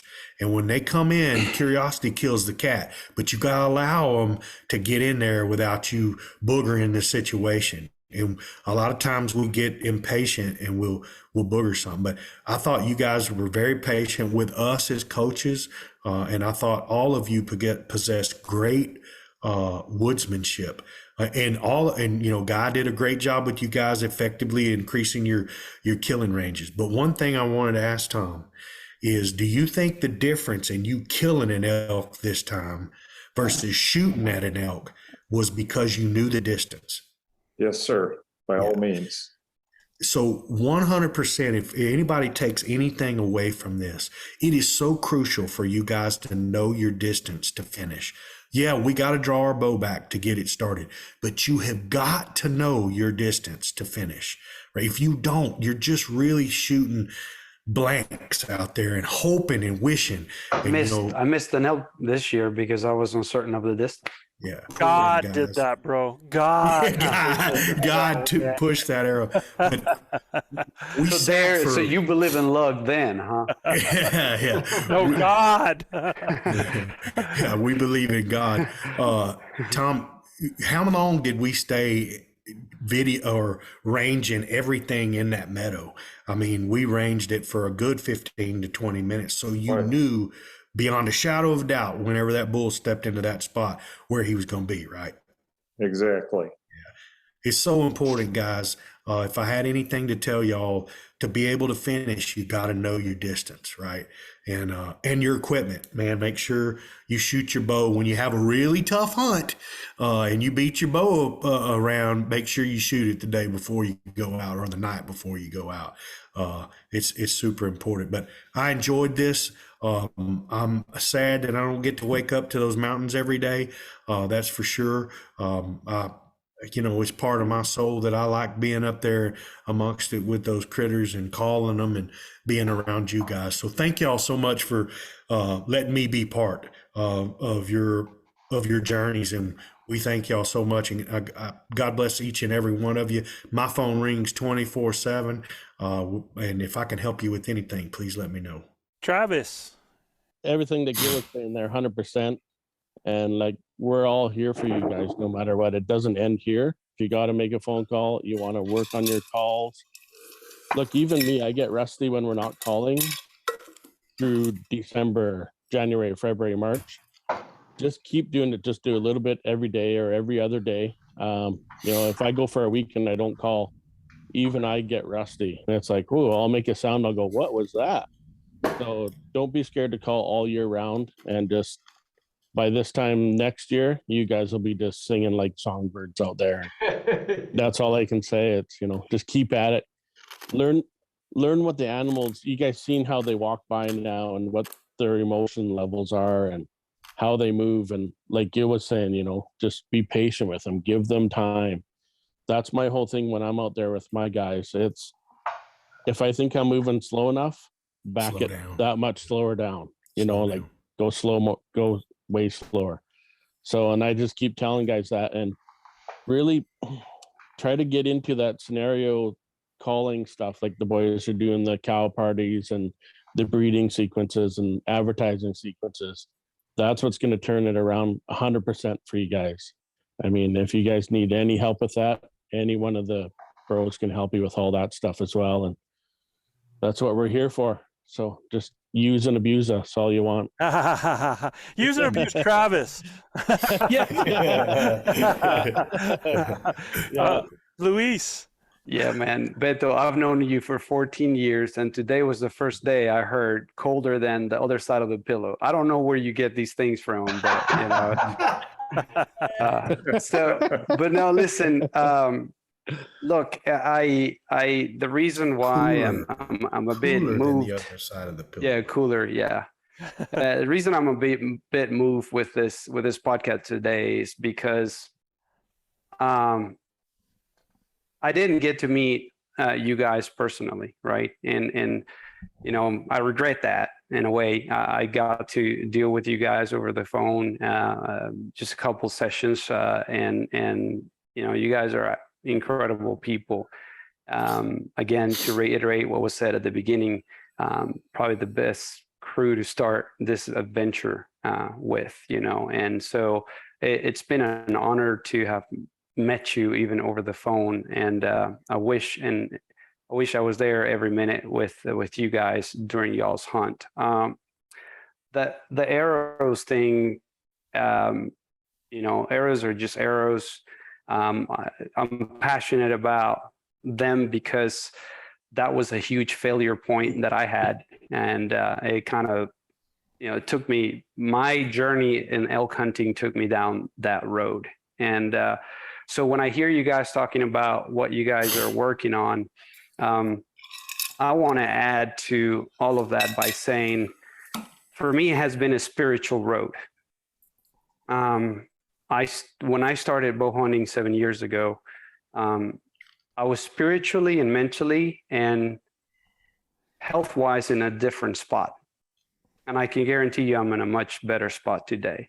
The beauty, we can call it a sport, but the truth of the matter is the passion of what we do with elk hunting has the ability to touch our souls in a way that it helps us identify and be true to ourselves as to what we need to grow with internally as people, as men, and as man, and what are the things that in our characters that we need to change or look at, or change in our lives to become better. And the impressive thing about it is that it doesn't make you just a better person that you're happy with yourself, but it impacts the people around you as well. So my message to you guys is continue to tune in to that internal voice that identifies those things that you got to work on, and continue to work on those things, and for the goal of becoming a better person for you and those around you. So an honor to have met you all, and thank you again for allowing us to be part of y'all's experience this year. Well, it was our honor. Thank you so much for your help. It's a delight to work with you, Luis. He's the man. He's the man. So before Gil closes out here, all I would like to let you guys say to you guys is this: is that success is not about the final outcome. It is about the journey along the way. And as long as you remember and you have passion for and you live for the hunt itself, the result's going to take care of itself. If you live for the hunt, and that's why it's called hunting. It's not called killing, it's called hunting. And you work on that, on being a great hunter, on observing, using all your senses, enjoying every moment, and stopping to enjoy those moments and those sunsets and those smells and those branches and those trails and the intricacies of those animals. When you do that, the rest of it, it just adds to it, and you become one with the environment. And once you do that and you enjoy each moment in that, instead of feeling like an intruder on it, like you have to get back to a tent or to a truck or to a camp, when you really feel like you're part of that, like I said, the other part, the harvests are going to come. That will take care of itself. All right. So absolute and it pleasure. gets easier. It gets easier after the first one, huh, Joe? Absolutely. 100%. Pleasure, man. Thank you for being our first group. Thank you for being incredible people, man. And we're looking forward to the future successes. Gil, close us out, man. Yeah, man. Guys, if you like what we're doing, please subscribe, rate, and review us. You got to go to Apple Podcast or iTunes to review us, and you can check out More elk hunting content at ElkBros.com. And don't forget to go to our YouTube channel and check some of these awesome videos out that'll be coming out, man. It's going to be epic. Joe's going to be putting them together and piecing them out. Me and the Mafia are going to be in the deer woods here pretty quick. So a lot of videos will be hitting. Y'all keep watching on our YouTube channel for sure. And just a reminder, if any of our listeners would like their questions answered on our show, just send your questions to info@elkbros.com. That's info@elkbros.com. And like we say down here in the Lone Star State, husbands, kiss your wives. Wives, kiss your husbands. Hug your babies. Keep your broad head sharp and your powder dry. And we'll see you next week right here on Blue Collar Elk Hunting. Yeehaw. Peace, everybody. All our grinders out there. Awesome, guys. Here's some more music from our brother Tony Wintrip to close out our show. Good night, everybody. Good night, guys. Man on top of the world didn't fall there. He knew how to earn his keep with a wall there. He could look anyone in the eye, never was afraid of goodbye. His strength was unimaginable. Through the darkest winter storm, never was above the norm. You gotta believe he's unstoppable. If he'd never done it, he would tell you so. Never complain, it's the way life goes. The man on top of the world didn't fall there.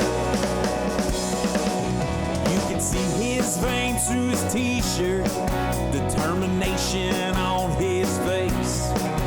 Never heard of the word failure, never criticized a race.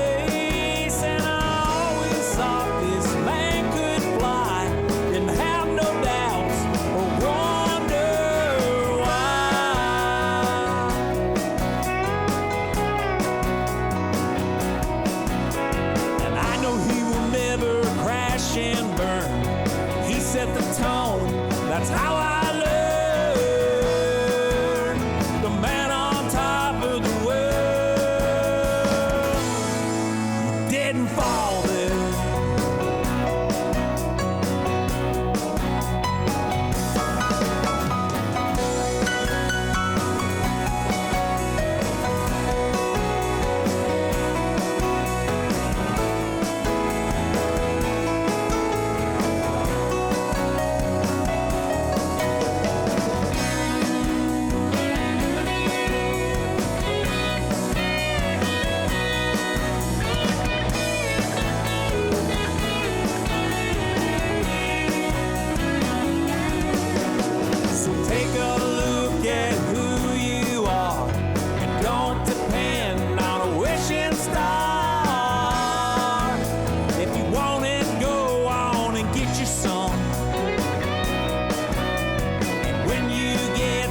Chance to shine, tell that mountain that I'll make you mine.